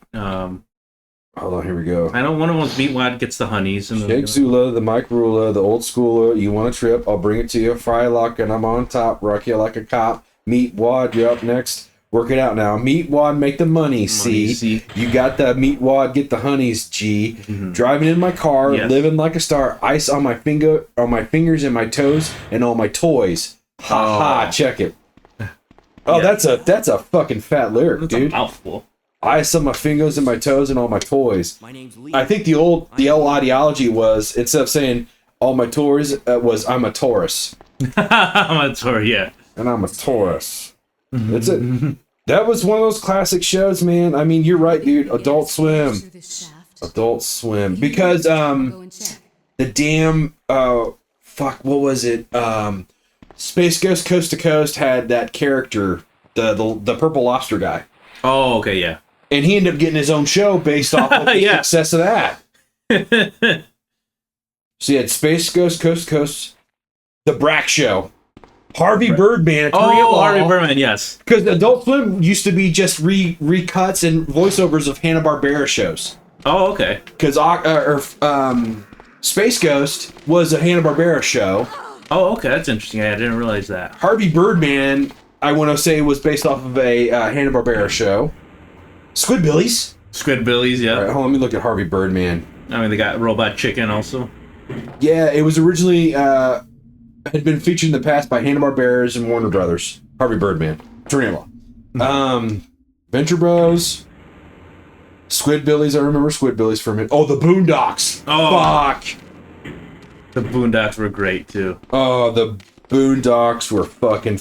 I don't wanna go to prison. They're gonna rape me. Hey, boy, did you drop your soap? He wakes up out of the night. Because the guy who did the voice of that character was also in Reno 911. He was the bald black cop. Oh, okay. Did he do the kid or the... He was the lawyer. The lawyer, okay. The parent of the little mixed girl. Oh, okay, gotcha. Straight-laced, and the reason why straight-laced because he never wanted to go to prison. He drove the speed limit. He did like everything by the book. Right. Which I don't know if they hinted at it, but like it was kind of hinted like that's why he was a lawyer. He didn't want to go to butt-fuck prison. That's amazing. But I just love that when he's like, ah. But the reason how I figured that out, and I probably could have just paid attention to the credits, was he kind of sort of did that crying voice on Reno 911. Oh, okay. He's like, oh, that sounds familiar. Because Reno 911, I ended up buying all the seasons on DVD back in the day. Because I fucking loved the original release of Reno 911. It was phenomenal. Oh, yeah. So good. And yeah, he did the voice of that lawyer, and he just did such a great fucking job. Oh, yeah. But the first 2 seasons of Boondocks, it's the only things I ever watched was just those 2 seasons. And from start to finish, they were fucking phenomenal. Every episode was good. When they brought Martin Luther King back from the dead. Yeah. And the way he reacted just fucking made me laugh my ass off. Mm-hmm. It had good humor. It had a good message. I even like the animation style was really good. I love that animation style, man. That was the shit. It was good. That was peak. Free man. Excuse me, would you like some cheese? Yeah. Because they had that inner monologue about how white people like cheese. He's like, oh, yes, I love some cheese. Thank you, free man. Free man, that's amazing. Uncle Ruckus. Dude, have you seen... Okay, this is crazy. The guy who does the voice of Uncle Ruckus, like, he'll be at certain, like, cons or whatever. Okay. Dude, he can pull Uncle Ruckus on anyone. like live Uncle Ruckus. Oh, that's badass. And he knows that character, and he's done it so well. Like he can live jive being Uncle Ruckus on anyone, and it's fucking hilarious. Like he is naturally a funny human being. That's amazing. Doing the Uncle Ruckus. I have Reinflago. That's amazing. Oh man, that show was something else. I laughed hard on that show. Like I remember laughing hard on Chappelle's show. Yeah, for real. Dude, you may have been too young, or you may have been about the right age. I don't know. I remember Chappelle's show. But I cannot tell you that first season was but when they did the Rick James stuff, and the Prince stuff, and then people actually watched the show to see the skits, that season 2 was fucking fire. He did I think he did a Grand Theft Auto one too, where he just like parodied all of it. Yeah, they did like the weird camera angle. Yeah. And then he went insane for it, but you know, whatever. Right. But he got away with the Saudi Arabia trip because he's actually Muslim, so he can get away with this trip. Yeah, I guess Bill Burr's been getting shit because all he talked about was all these million and billionaires like being greedy. And, and then he goes over there to take their blood money. Right. Because Saudi Arabia, I believe, still has slaves. Probably, I'm not surprised. I mean, they're not like all the women in Saudi Arabia were just recently allowed to show skin, allowed to wear what they wanted to fucking wear. Yeah, oh yeah. Because even previous to that, a couple years ago, they were just allowed to drive. Wow, no, that part's wild. Now you want to talk? Ooh, that was scary. Yeah. Now you want to talk about making quick movement in the women's arc of life? That's cool and all, but like for someone like Bill Burr and some of these other folks, like talk all that shit and then go over there and do it anyway. Yeah. Well, remember WWE got shit for the first Saudi tour because no women were allowed to be there. And then when they were allowed to be there, they had to be covered head to toe. And now they're fucking having WrestleMania there. That is such a tragedy. What like you would think Triple H would have more of a backbone, but apparently not. No, it's because was it Tough or whatever they're called? TKO, they're the ones behind that. Oh yeah, they're pulling their strings. They saw all that Saudi money that they made. Doing their special shows, the Royalist Rumble or whatever they called it. The Greatest Royal Rumble. Yeah. You know, but the one problem with the WWE has always been almost everything they go where the money goes. Yeah, everything they do is a fucking cash grab. Yeah. Now, as much as I hate that it's in Saudi Arabia, I would hate it less if they did it in like London. Australia and London, the UK would be a great venue because their crowds are hot. Their crowds always and they're dying for a big pay-per-view, not your B-show pay-per-views. You know, Cash at the Castle. Like who gives a shit? Bash in Berlin. Yeah. It's like give me SummerSlam, Crown Jewel or whatever. Yeah. And do a big show in Japan. Yeah. Oh, they haven't done. They did like one house show that was like televised in Japan. That was it. And they know how to get hot for American wrestling. They don't watch American wrestling. Well, look at New Japan has so many American talent. Look at the Bullet Club. Oh man, what do they got? That Bullet Club since what 2012, 2013 is mostly American wrestlers anyway. AJ Styles and what is the Prince Devitt, Finn Balor, yeah. Finn Balor, yeah. What are they called? Young Bucks. The two bald guys. I forget what they're. Gallows. Oh, Luke Gallows and Anderson, who were tagged on out of nowhere for no reason. Right. And then they became an influential tag team. Right. But not Luke. What's his tag team partner? Carl Anderson? Carl Anderson and Luke Gallows, I think. Yeah, but before he got that, he was Prince Albert's tag team partner in Japan. He changed his name. Yeah. But they were like a badass tag team. Won like 2 or 3 New Japan Pro tag team champions. But what was his name in Japan? I forget. Yeah, now you know. He didn't go by Prince Albert. He didn't go by Tonga or wherever the fuck they gave him when he came back. Lord Tensai. Lord Tensai, whatever. That was terrible. As if no one was going to notice that he was Albert. Yeah. Because he was a pretty big deal back in the Attitude Era, because it was him, Test, and Trish. TNA. That was... Even before TNA, he was still kind of a decent name. Yeah. Albert. But he went over there in Japan, started whooping some ass. Yeah. But he had Kenny Omega. Mm-hmm. He had Cody Rhodes way late in the Bullet Club. When Cody was the free agent doing his free agency thing. After his first WWE run failed. Yeah. Well, he made that list. Oh, yeah. And out of nowhere, he went from nobody to all this internet shit to, before you know it, like... The star of AEW? Started AEW. Yep. When, what's his name? Dave Mills was like, it'll never happen. And they sold, 12,000 tickets in one day. Yeah. which is huge for an independent promotion. That's done no shows before. That's not WWE. And has done no shows before. Literally just started it up. And it was mostly just Cody and the Young Bucks, who I can't And stand. Jericho. No, fuck Jericho. Yeah. Jericho is one of the type that's like, just, he's a legend in his own mind. He, to his credit, man, he has lasted a long fucking time. He has. No, he has the longevity. But after the whole thing that he did in All Japan Pro, I just like, okay, you've ran out of ideas. Yeah. Like, that was like 5-6 years ago, I think, where he showed up in Japan with the face paint and all that stuff. Oh, yeah. Before he lost his weight again. All right. But now he does his cruise wrestling shit, and I'm like, that's stupid. Like, Chris, just stop. No, yeah. He looks terrible. Like, he's so out of shape. He wrestles without a shirt. Well, his hair is thinned out so terribly. Oh my god. It's pitiful. Like, he's just a parody of what he once was. Well, I remember getting hyped, and I ended up watching it, and then it got taken down off YouTube. His Daniel Bryan match, where he wore his old Lionheart pants. Was it AEW? Yes. Okay, yeah. I don't And it's the old, it was the black and yellow Lionheart ECW pants. And he kept having to fucking pull them up all the time. Oh my god, of course he would. That just... Because that's when he lost all of his weight again. And I was just like, Chris, dude, one, I'm happy you're not wearing your underwear again. I didn't like underwear Jericho.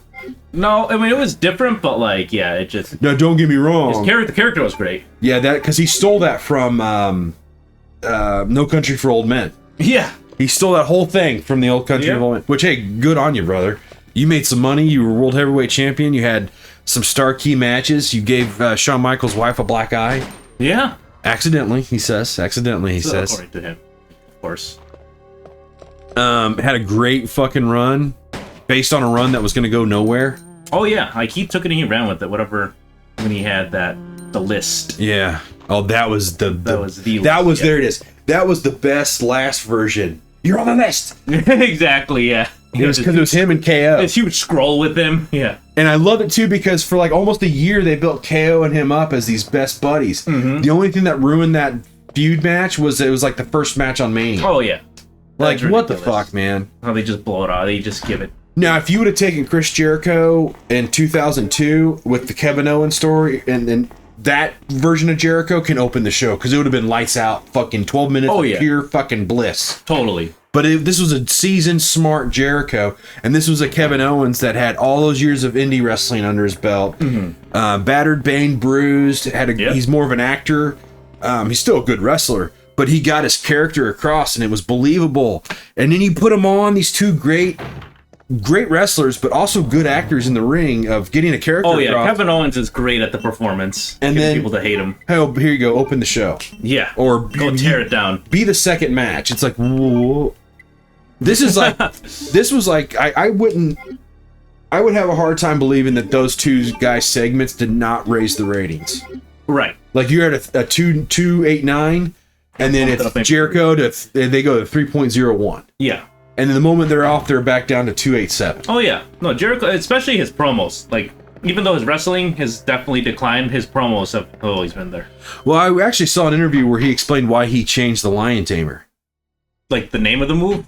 How he did it? He actually did the move. Was he hurting people or something? Hurting himself, but also you have a hard... Because you're literally putting your knee into the back of their neck. Yeah, and you're stretching them back as far as you can. And when he went to WWE, there are no other 5'11" wrestlers, really. Right, because he was part of the cruiserweights in WCW. Yes. He was a cruiserweight guy.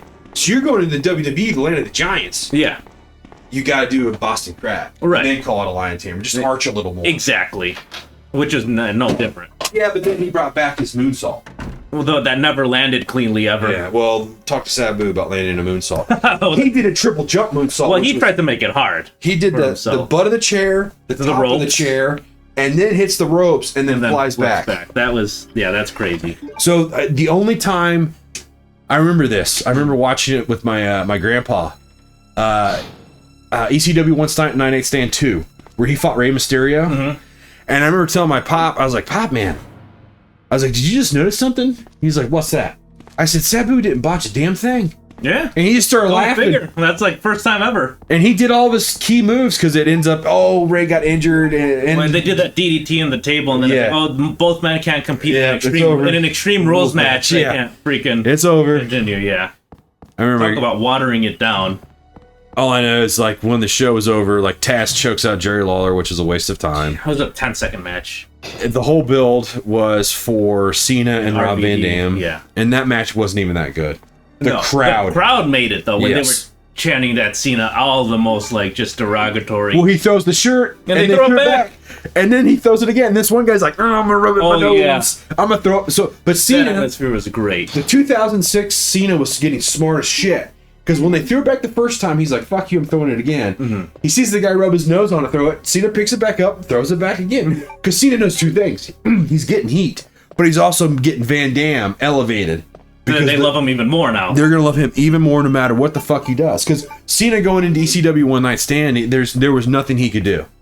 Well, that was like most nights on regular TV anyway. Yeah. There's nothing he could do. He was Yeah, but already... the 12-year-old and below audience, that was Well, yeah. the major audience of the mid 2000s Right.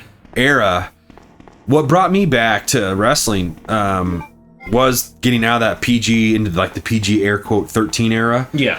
But it was also because they were picking up all the fucking indie wrestlers and giving them predominant spots finally. And they were actually emphasizing wrestling, Wrestling. and ability over just roided up Getting muscle men Daniel Bryanson, and getting the KOs and Kevin Steen, getting Generico, Sami Zayn. Yep. Sami Zayn. You had CM Punk finally getting to the roster. Mhm. He had a great feud with Jeff Hardy.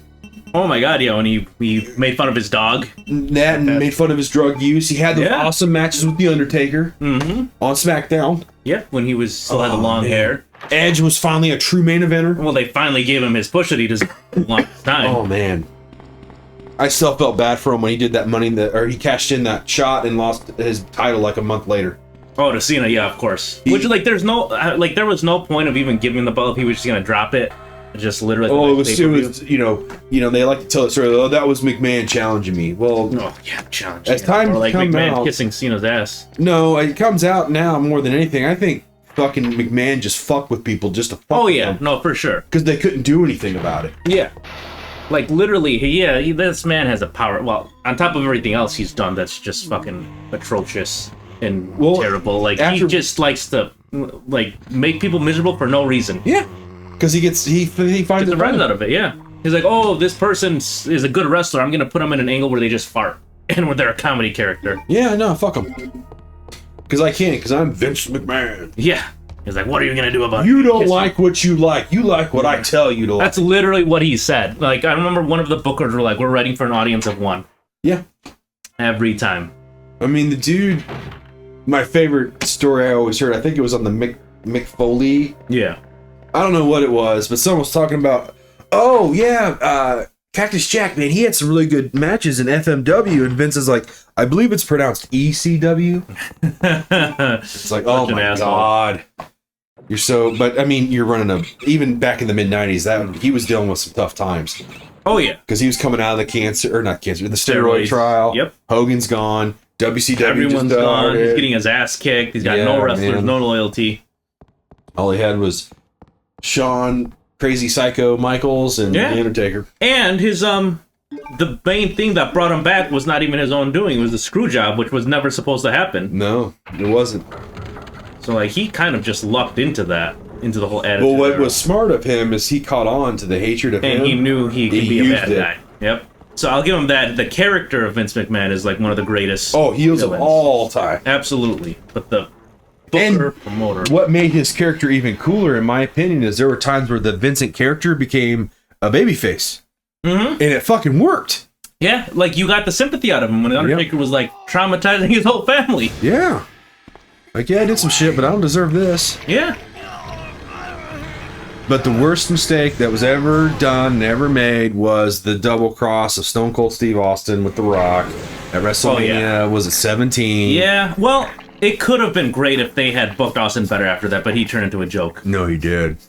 Hence why he wrestled Scott Hall in mid-card match in 18. Yeah, the next year. Then he went crazy and quit. Then came back at No Way Out, beat up Eric Bischoff, and then has last match with Against The Rock. The Rock, yeah. And then he would come back and fight Kevin Owens in a fucking totally. amazing fucking That was brawl. for his age. That was great. He even took a suplex. On the stage, on the ramp. He could still go. if I'm Kevin Owens, I am fucking, my butt is puckering when I'm about ready to deliver that suplex. Oh no, yeah, I'm like, Please, Steve. like, I would take all the impact if I could. If you hit feet first, Yeah. when you're the guy taking it, you can kind of arch a little bit to not so take you don't it. actually hit your back. Oh, but Steve was like, "Fuck this, man. This is No, mania." he's like, I'm gonna do it. Can you imagine how much he got paid for that match? Oh shit, easily over $1 million. Because they were the main event the first night. First night, yeah. But it's Stone Cold, so I mean, how are you gonna not pay him $1 million? Not just that, they got tons of time. Oh yeah, they had a good 20-minute match. And what'd Kevin get out of it after that? Nothing. Right. Well, actually, I think Kevin ended up getting injured eventually. Yeah. He's been out for a minute. He's always been like on the cusp of being like this huge main event star, and then they just destroy the booking where he gets hurt. That's how I felt about Samoa Joe in the WWE. Oh my god, they did him so dirty. Like they did book him pretty well when he first came. In NXT, he was like he was the version of what they want him to be in TNA with the penis on the tattoo penis. Oh yeah, no, for real. And like that's the thing with a lot of the guys, like him. Who else was it? There was God, what was it? I mean, Sami Zayn, you can include him in there. Nakamura, like they were great in NXT, then they go up to the main roster and they get ruined. That match between Sami Zayn and Shinji Nakamura in NXT is 5 out of 5. Oh my gosh, yeah. What a way to introduce Nakamura to American the universe. Audience. Yeah. With that match. We now have access It just shows you how different the booking is when it's one guy versus Vince versus the other. Well, I think that's why Triple H Paul is in the position he's in, is because what he did with NXT. Yeah. And then Vince tried to fuck over NXT by doing NXT 2.0. Oh my god. Which was a tragedy, which Bruce Prichard was like, I think it's great. Oh yeah. Yes, man. Yes, man, Prichard. To pucker up. Yeah. Yeah, exactly. And now he puckers up for Paul. Yeah. And now Paul puckers up for everyone else on the board. Yeah, fucking bored, man. Yeah. Poor guy. I mean, I do feel for him, but at the same time, like, I feel a lot of it is his own doing. Yeah, but, I mean, I think he's also in a position where... He can't say no. But, yeah, Well, I forgot... I've forgotten so much of Ada Wong. Yeah, well, it's because her scenario was, like, all of 2 seconds. Yeah, I know. You control her, and then that's it. Literally, it's just the cutscene to... But this character, in such a short time in a game... was so effective. Just like fucking Rebecca Chambers. Yeah. Although Ada was much less annoying than Rebecca Chambers. Oh, I know. But still, Rebecca had such a following, in essence. Well, she does have her fan base. Like, people like... Yeah, but who else were you going to use from Bravo Team? That's a good point. Everyone is a throwaway character from Bravo Team. Maybe Enrico, their leader, but that's... even he was nothing in even Remake. Right. He just dies. He just gets shot. He gets shot by Walker, or Wesker. Thank you for your interaction. Have a nice day. Exactly, the one scene you're in. You needed to say this one line? Okay, kill him. More like these 3 words. Yeah. God, what a waste of a character. Well, all of Bravo Team was kind of throwaway. Yeah, but at least the one guy, the guy that was the heavy gunner, he looked cool. Which one? Forrest, or? Was it Forrest, maybe? He was the heavy gunner. I think he had the bandana on his head. Yeah, that's Forrest. Yeah, he looked cool. The one that turned to a zombie today. Yeah, but Enrique... His character model looked like shit in Remake. Oh, yeah. Well, yeah, it was terrible. Well, that mustache didn't help. He had that old, like, police look from, like, the 70s. Then that must mean the creature in the police department. But I did like the intro. I loved the whole train sequence and RE0. Oh, it was great. Like, the cinematics in Zero and the story were really good. Like, that part I like about the game. And I think that is a very good dynamic to be searching for a serial killer, like, in the midst of these, like, murders that they don't know are happening. Because that, if you didn't know any better and that was the first game released in the series, you would have really been thinking, oh, is this dude really a killer? Or is, like, are these monsters responsible? And you wouldn't have known. No, you wouldn't have. So, like, I think that arc with Billy could have been expanded upon so much more. And, like, the tension between Rebecca and him. Yeah, it would have been cool that the zapping system was something different where it's a chase. Yeah. Where he's 3 steps ahead, you're doing your thing to keep him ahead, and then when you switch back to Rebecca, you're trying to follow through and catch to him. Yeah. No, totally. It's like a, and then eventually you can meet up and you realize that he's not a bad guy. Oh, you're a star. Yeah. And you're like, no, thank you, Dollface. I wore handcuffs already. Yeah, no thanks, Dollface. That's it, all right. Okay, let's move out. And the cutscenes are pretty delicious for. They look just as good as the remake, if not better. In my Yeah, opinion. they did a good job with those cuts. Although Rebecca got more anime in the CG cutscenes. Oh yeah, no, She got very anime. yeah, no, she was a lot more bubbly in that like girly look, which is yeah, wide eyed. And it's so dated. The game's so dated with Billy's tribal tattoo. Oh my god, that was such a product of the 2000s. Yeah, thanks Goldberg. Oh my god. Everybody wanted a Goldberg tattoo. Yeah. Which I don't even know if that is even significant to him. His tattoo? Yeah. When he was at his height, that was a big fucking deal. A lot of people were Yeah. getting those weird tribal tattoos because of Goldberg. I think his son even has that same tattoo now. Oh, I wouldn't fucking put it past him. Over there.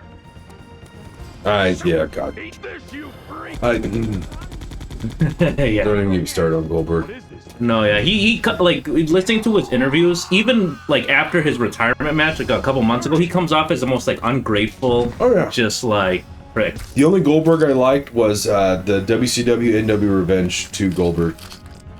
That's game? it. Yeah, the game version. Oh, yeah. That's the only Goldberg I like. I don't like any of his matches. Yeah.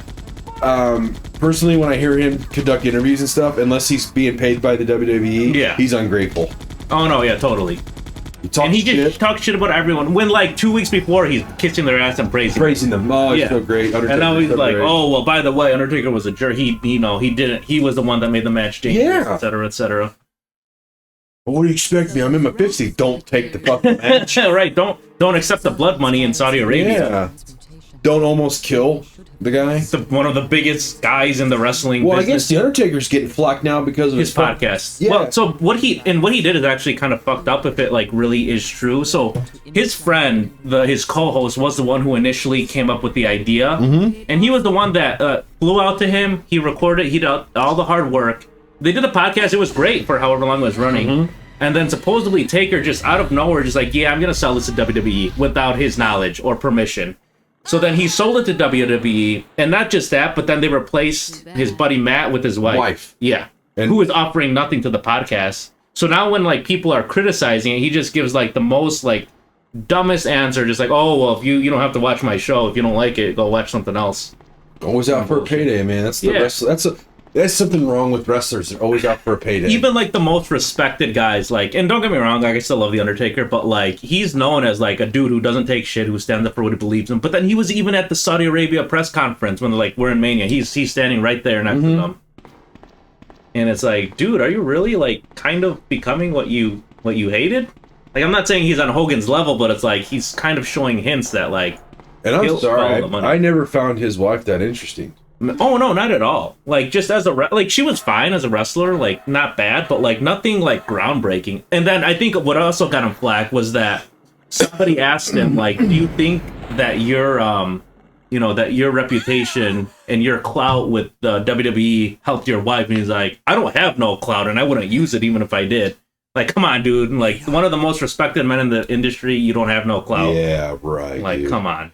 But even then, she wasn't in the biz that long in the WWE. No. To do And now anything. she's all of a sudden in the Hall of Fame. She's on one of the TV shows that they do. Oh, She's doing Jesus. the podcast. So she's like getting up there now. Like she's It's becoming like Stone Cold saying, I had nothing to do with Deborah being on TV. right. When I was married to her, Exactly. I had nothing Like, to do with you're it. only the biggest star in the company at the hottest period, but no, yeah, they're not going to listen to you. Yeah, no, never.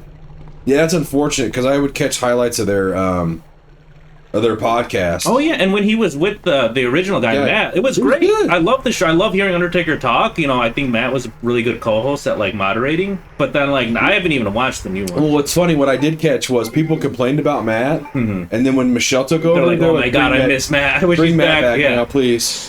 No, yeah, totally. But I guess Matt has no hard feelings towards Tate. That's the thing. It's like that. Either he's like one of the most just like easygoing, like genuine dudes, or like he does have feelings, but he doesn't want to let it out. Well, I think the point he made was he's like, look, man, we were friends first. Yeah. Before we went into that's business. very modest. It's very noble of him. Like, the And I respect. bet you he got a little money. Holy shitballs. Like, just beautiful. I've heard, like- The Shield. Oh, God. One of my favorite fucking television shows of all time. Nice. Vic Mackey. Yes. Like, where Tony Soprano was like he was the... I'm trying to put this in television terms. Yeah. He was the costly anti-hero you had to have HBO. Okay, yes. But all you needed was FX, which is on regular cable. Like if you had the cable package, you eventually got FX. Yeah. And the shield was like another popular version of an anti-hero.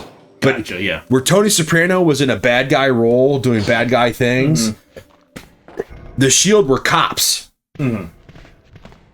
Trying to be good guys doing bad guy things. Yeah. And it was like, fuck, that show was good, man. And then the guy that either directed or wrote for the shield ended up being the guy that came up with Sons of Anarchy. Oh, no shit, yeah. Yeah. That's badass. Who married Peg from Married with Children, who she still looks beautiful to this day. Oh, there he is, man. Oh, and his glorious Dude, form. you've ran through this like fucking a hot knife through butter. The first in the OG Resident Evil games I can go through pretty easily on normal mode. Oh, normal, no, I'm with you. Yeah, that's why I wanted to play. I wanted to see what the hard mode's about because I heard it's really hard. I love the way he holds the shotgun and gets the shot off. Well, this is the custom shotgun that you need the parts for. It like you can feel the punch. Well, it makes it sound like it's got the punch too. It's like just massive. Oh, it's so awesome. I like this form. This form is great. Something about the black and the light. He still has his human form to him, and then you see like all the lights going down. You feel like you're on a moving platform. It says you have a limited amount of time, so it gives you like this feeling that you're rushed, but you're not. But yeah, the only criticism I'll say, I mean, I shouldn't really say it's a criticism, but a lot of Resident Evil 2 is just a little too simple. Well, again, so I'll give you that, but I also think they made it simple because it is more actiony, and they wanted to get to a broader audience. Right. And I will say, like, if you've never played the game, yeah, it'll probably be more difficult. But in terms of just like a base game, like I find Resident Evil 3 much harder than this game. I even find Resident Evil 1 at points harder than this game. If you do the second turret fight. Yeah, definitely if you do this. But even like with the hunters, when you come back to the mansion. Fuck the hunters, dude. Yeah, exactly. That's why I'm saying I feel like it's because even Resident Evil remake hunters were. Whenever the hunters are in any game, I get my I clench my ass because they can one hit kill you. Anytime, yeah. Anytime. So I hate the liquor in remakes. I'm like, oh my god. Oh, the liquors were deadly in the 2 remake. They could because they had that same insta kill that was like impossible to dodge. Don't die on me. Yeah. And even when the hunters were in the 3 remake, they were also really hard because they could do that insta kill out of nowhere. I fucking hated them in 2 remake because they fake you out. Yep. And like you said, on that 3rd level, they show up out of nowhere. And you're like, oh fuck. Well, you're not expecting it, that's why, and then he comes in and he's like, holy shit. And they're deadly. They're deadly, but at least to Remix credit, you can walk slowly and quietly and get right by them. I think they did a better job in that game than in this game about avoiding them. Because this game is kind of random. Remake, if you're quiet, they won't get you. Until it's the C4 church. Yeah. And you make that big explosion. But I think what the remake did so incredibly well was that when they had like the tyrant chase you, you're stuck in a catch-22 because you either walk and risk being caught by him, or you run, but then the lickers are gonna hear you. Yeah. So it's like you're screwed one way or another. No, there's nothing you can do about it.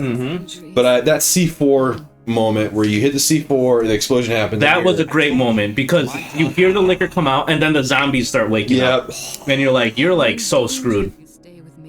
Then there's a point in your brain where you're like, well, I hope they update the AI where the liquor just kills the zombie. Nope. I wish. You know, there were a few Resident Evil games that they did have a mechanic where they would attack. Nemesis is like the first one where he would attack other monsters, and he can even kill them. They did, so in Outbreak File 2, they had a scenario. Exactly, like one of the most like obscure, non-played games. They had a scenario where you get Mr. X, but like he's actually programmed, at least in the beginning, to be on your side, so he actually fights the hunters for you. It's actually pretty cool, but then like of course he goes rogue and tries to kill you. No, I remember Outbreak 2 because it had the zombie elephant. Oh, the zoo one? Yes. That's probably what most people remember that game for. I remember Outbreak quite well, trying to get out of the bar, going up the stairs. The first one, yeah. The first scenario is probably the most iconic. Yeah, going through the sewer. Go through the sewer, and then you get to the city streets. Yep. And then you get to RPD. You do go to the RPD for one of the scenarios. You go to the hospital in one. There's these labs, actually. Actually, yeah, no, you're right. I have the game, but I hardly ever... Well, one, I think it was more difficult. So I could never really get into it. God, Outbreak was so good. conceptually, like, it's great. Like, you follow these just random survivors in the city in different places that some cross over with the game. Like, that's a perfect formula. And it was online. That was great too. That just makes it so much more logical for them to remake No it. voice chat other than emotes. But I like the game too because it was online. I think the reason why they gave you the virus stuff is to kind of rush you, to move you on. So like online, that makes sense. It just kind of sucked when you're doing single player because you don't really have that time to explore. You don't have people to help either. Yeah, exactly. Well, you have the AI. NPCs, yeah. Yeah. Which they never actually did much good. No, they didn't. They were worthless. Yeah. Nah. I tried to talk my wife into letting me buy another PS5 Pro just to have a backup. Just to have a backup. Sometimes I just can't sleep, but I don't necessarily want to leave. Oh, no, yeah. I'm just like... No, yeah, for sure. There are a lot of games that I'll put on just to relax and unwind. Yeah. I had I would always just play Minecraft whenever I just needed a break. Never played Minecraft. That's why it was for the longest time. Like, I don't get it. Like, I don't understand the point. But like, when you actually start and like you go through the exploration and you find stuff and you build stuff, you're like, holy cow, this is actually really thrilling. Yeah, my little brother plays it. When I say little, he's not little. He's an adult too. But, yeah. But he plays Minecraft. He plays like on regular servers and the custom made servers, and he likes it. I make fun of him, just jokingly. I'm like, nah, dude, I get it. There's many people I've talked to. Oh no, I've like. Before I started playing, I'm like, oh, this is a nerdy game. Like, why would you like? This is for kids. It's like there's a certain stigma. Like, okay, you're trying to be playing this game, but like when I actually got into it, I'm like, holy cow, this is actually. There's just something so like inherently. Trust me, it was on. About it. Was it on Reddit? I can't remember what it was, but they tried to make like a 1-for-1 remake of New York City in Minecraft. Yeah, they can do some creative stuff in that game, and it looked phenomenal. Yeah, there are a lot of like creative people who remake like parts from games. I think they did like the Spencer Mansion from Resident Evil 1. Or just random stuff. The fucking Death Star from Star Wars. Yeah. There's creative mode and survival mode. Most people that make those like elaborate things probably creative mode because you don't want to be bothered. Survival mode is cool because like it adds an element of like survival, even a little bit of like survival horror because they got like zombies and creepers. The creepers. But, like, I've heard about creepers. The thing with that game is like you feel so rewarding because you venture out and you explore and you're in so much danger with these monsters around you. But like if you can make it back with your material, your iron to build stuff, it's just like the most like satisfying feeling when you make it back to your home. And you get lost along the way and you explore. So that's the hardest part is like getting lost because the worlds are so big. So you don't remember where you built your house and you can only like technically save if you have a bed. And usually you want to put that bed in like a main base. In a safe place. Yeah, so like normally you would build like either a house or a shelter or something. But you have to remember where it is. If you go too far out and it gets night, that's when the monsters come out and you run the risk of dying. That's and if you die, you lose all your stuff. So it's like just that extra feeling of like risk and reward. Exactly. Smart move. Yeah. There's just like so many inherent like just feelings with that game that like you wouldn't expect. That's good. Like discovery, exploration, even like survival to an extent. We're killing it with RE and RE2 and then getting some Silent Hill F. I was hoping to do Silent Hill 2 before the month's out, but I don't know if I'll be able to complete it in time. Remake or the OG? Remake. And I'm like, I don't like right now, right here, we're in 4x3. Yep. Who cares? Looks great. Yeah. When you go full screen, you're losing top and bottom. And exactly, yeah, because you're cropping in. You're zooming in basically. Crop. So that's what I didn't like about the remake of RE, where they added in the zoom camera. Right. And you're losing the visual of the game. You can move the camera around. One thing that I noticed that they did about that one is they did a pan and scan. So the cameras are not, it's still a fixed camera, but they're not 100% static. So like there's movement. Yeah. Like when you move it, like the camera angle moves up, and that's only in the like PS4, PS5 versions of the game. No, but okay, I get you. You're right. But I mean, it's right. still like a lot of people will still prefer just the original aspect ratio. The only time it sucks is depending on how old the game is. The 4:3 gets really small. That's true. And you're like, fuck, man. And it's like, damn, I used to play with that. I used to play it like this. What is it? The older enhance, enhance, enhance, and then you can't even tell your character anymore because of the pixelization. The block of pixels, it's so bad that you're just like, ah, shit, man. I got the N64. That's awesome. I wish I kept the ones I had. I got my WCW vs NW Revenge. I got WrestleMania 2000. Oh, no! I like No Mercy. I I have nostalgia for No Mercy, but I don't like the way the characters look versus what they look like in WrestleMania 2000. Yeah, no, I can see what you're saying. And they also had the full entrances in WrestleMania 2000. Yeah, oh man, 2000 was great.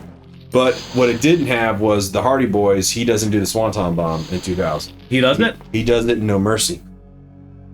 What is it? So he doesn't do any move in 2000? In 2000, I think he just does like a top rope Samoan drop. Oh, okay. He doesn't do the Swanton Bomb. It's just like a flip. Yeah, like he doesn't do it like in the way he's supposed to do it, like you do it in No Mercy. Yeah, no, I know what you're saying. They do the Twist of Fate. Yeah. And Matt Hardy does leg drop. Yes. But Jeff Hardy does not do... It's just like a flip. It's just like his body goes and his back hits him. It's something like that. It's terrible. Sal's destroying RE2. I got my gaming in for F, but he's just destroying these games. And he also died. Sorry. But no, we're killing it. So I don't know after this, because we're getting closer to the end. But then eventually you're gonna teeter back off again. That's why I'm drinking a little bit of water. And then it's like, alright, well I need more sustenance. And I'd rather not drink fucking soda pop. I'd rather just fucking eat some regular M&Ms. Nice, quick little pick me up. That or I'll go get my banana nut muffin. I like those. Well, go to bed, babe. Get some sleep. I've been trying. Well, don't look at me like it's my fault. No. I'm across the other side of the house. It's kind of cool how well the faces got from RE1 to RE2.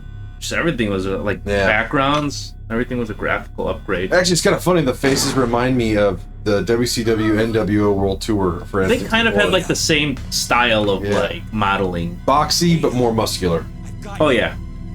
That game I didn't really like because there was like a very generic moveset for each of the characters. Yeah, well, like, Scott Hall didn't even do the real Outsider's Edge. It was like a power bomb or something. He did the crucifix bomb. Yeah. And Sleepy Pie. Because if you're still up at like 5:50. Oh, I'll take care of the kids. Yeah.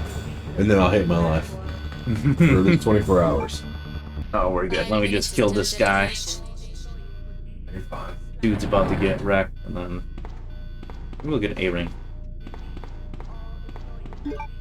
Actually, the thing about this boss is that he can do like massive damage, so I'm in yellow caution, so he could technically kill me. That's okay. Got the rewind, I think. Just not just the rewind. It's like it's whatever. I mean, these are these fucking games. Yeah. It's the nostalgia factor that matters more than anything. Oh no, for else. sure. Absolutely. I like this version too. He looks cool as fuck. He's badass, but also a little scary. Oh no! Combine, baby. That's why. Oh shit. That's why I combine. Yeah, I just like living on the edge. Remember what happened to me when I lived on the edge? I died. Yep. I love how the eye keeps moving now. And the sound of it too. Oh, now he's turning into beast mode. I hate this one. I hate because he gets pretty cheap here. Like he jumps all over the place and he can get you from any angle. Well, no, he's not. He's not bipedal. No. He's fucking. He's on all fours. Yeah. Doggy style. Dog you. Land depending. Oh my god. God. Yeah, fuck you. I'm rewinding. Depending on. Oh shit, dude. No, I'm not that. It'll turn white already. Whew, shit. I'm probably in danger though. Oh, absolutely you are. No, you're fine. Now I feel like his character got smaller. Oh, I am just struggling now. If I just get out of the way, but I'm kind of stuck. There you go. Like, if it was a legit run and I was going for, like, actual no deaths, like, if this dude freaks me the fuck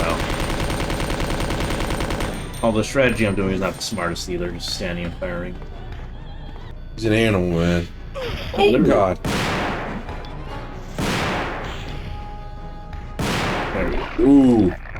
That's the other thing, that's the cue. It goes back to Resident Evil. There's always a pause. There's the frame rate drops. And you're like, oh, I beat him. Well, either you beat him or you're gonna die. Because sometimes they have to load the death animation. Death animation, yeah. Do you remember when Ragdoll became a real thing? When it was like the physics? Yeah, Ragdoll physics of when he died. Yeah, no, yeah. It's such a big fucking Certain deal. games had that, and it got a little annoying after a while. Sure, but it was funny at first. Oh yeah, totally. And then you could exploit the Ragdoll physics and just like send your character 500 yards in space. Like you hit. I think what was it? Was it GTA 5 that did it? I mean, I know they were not the first. I know they were not the first. Oh no. Yeah, 4 did it too. 4 did the ragdoll. But it's funny when you would kill an enemy and they go ragdoll. Hitman was one of them. Oh, was it? Yeah. No, you're right. And that physics would just, you could do quirky shit with the way they ragdoll. And their body would just be like made of like Play-Doh. Like, Yeah, pretty much noodles. It was a noodle body. Yeah. Oh. So I remember like Flash games I used to play on the internet would have that ragdoll effect. Oh, Flash games on the internet. I mean, hell, now you can play, when you talk about Flash games on the internet, I was like, now calculators are so smart they can play fucking Doom. Calculators, freaking anything electronic could basically run it. You want to talk about something that's been ported out the ass, dude. No, Doom, yeah. Yeah, Doom is insane of all the ports. And some ports I didn't even know about the racing. Like, they had a PlayStation 1 port of the original Doom. And they changed the music to be more dark and, like, sinister horror vibe. It was actually very interesting. Well, I remember the failed Super Nintendo port of Doom. Was there? Yeah. The music sounded like absolute dog crap. It was like maybe 8-bit music. And then they did a Game Boy Advance one, too. Oh, Jesus. I don't even want to know. But yeah, that is literally... That might give Resident Evil 4 a run for its money in terms of the ports. Yeah, Doom was ported... Or it was either Doom or Doom 2. Both of them are kind of like... Was just ported out the yin and the yang. Oh my god. Well, that was Resident Evil 2. Let's see what we get. Holy shit, that I didn't use the first aid spray, so that should be... I feel like you hardly fucking saved, too. I saved like twice. Oh, Jesus. I think you can't save at all, though, if you want the S or the A. I love how he changed his uniform again. Yeah. Now he's carrying on like a freaking Magnum. That's a deal, yeah. Oh, hey. Number saves 1. 2 hours, 28 Although minutes. I did abuse the rewind feature for the Doesn't last matter. fight. Hey. Oh, I don't even think he's noticed it, but when you do rewind, you hit triangle, create a quick save. Oh, so if you die, you can it'll just pick it right back up. That's very interesting. Oh, got the infinite rocket launcher. Oh, Jesus. Oh, Jesus. As if the game wasn't. No. So that was Resident Evil 2 with me and Sal. It is done. It's complete. We'll figure out what the next game is, maybe. So hope you all enjoyed. Do good. Be kind. Be safe. Happy Spookytober. Enjoy. See ya.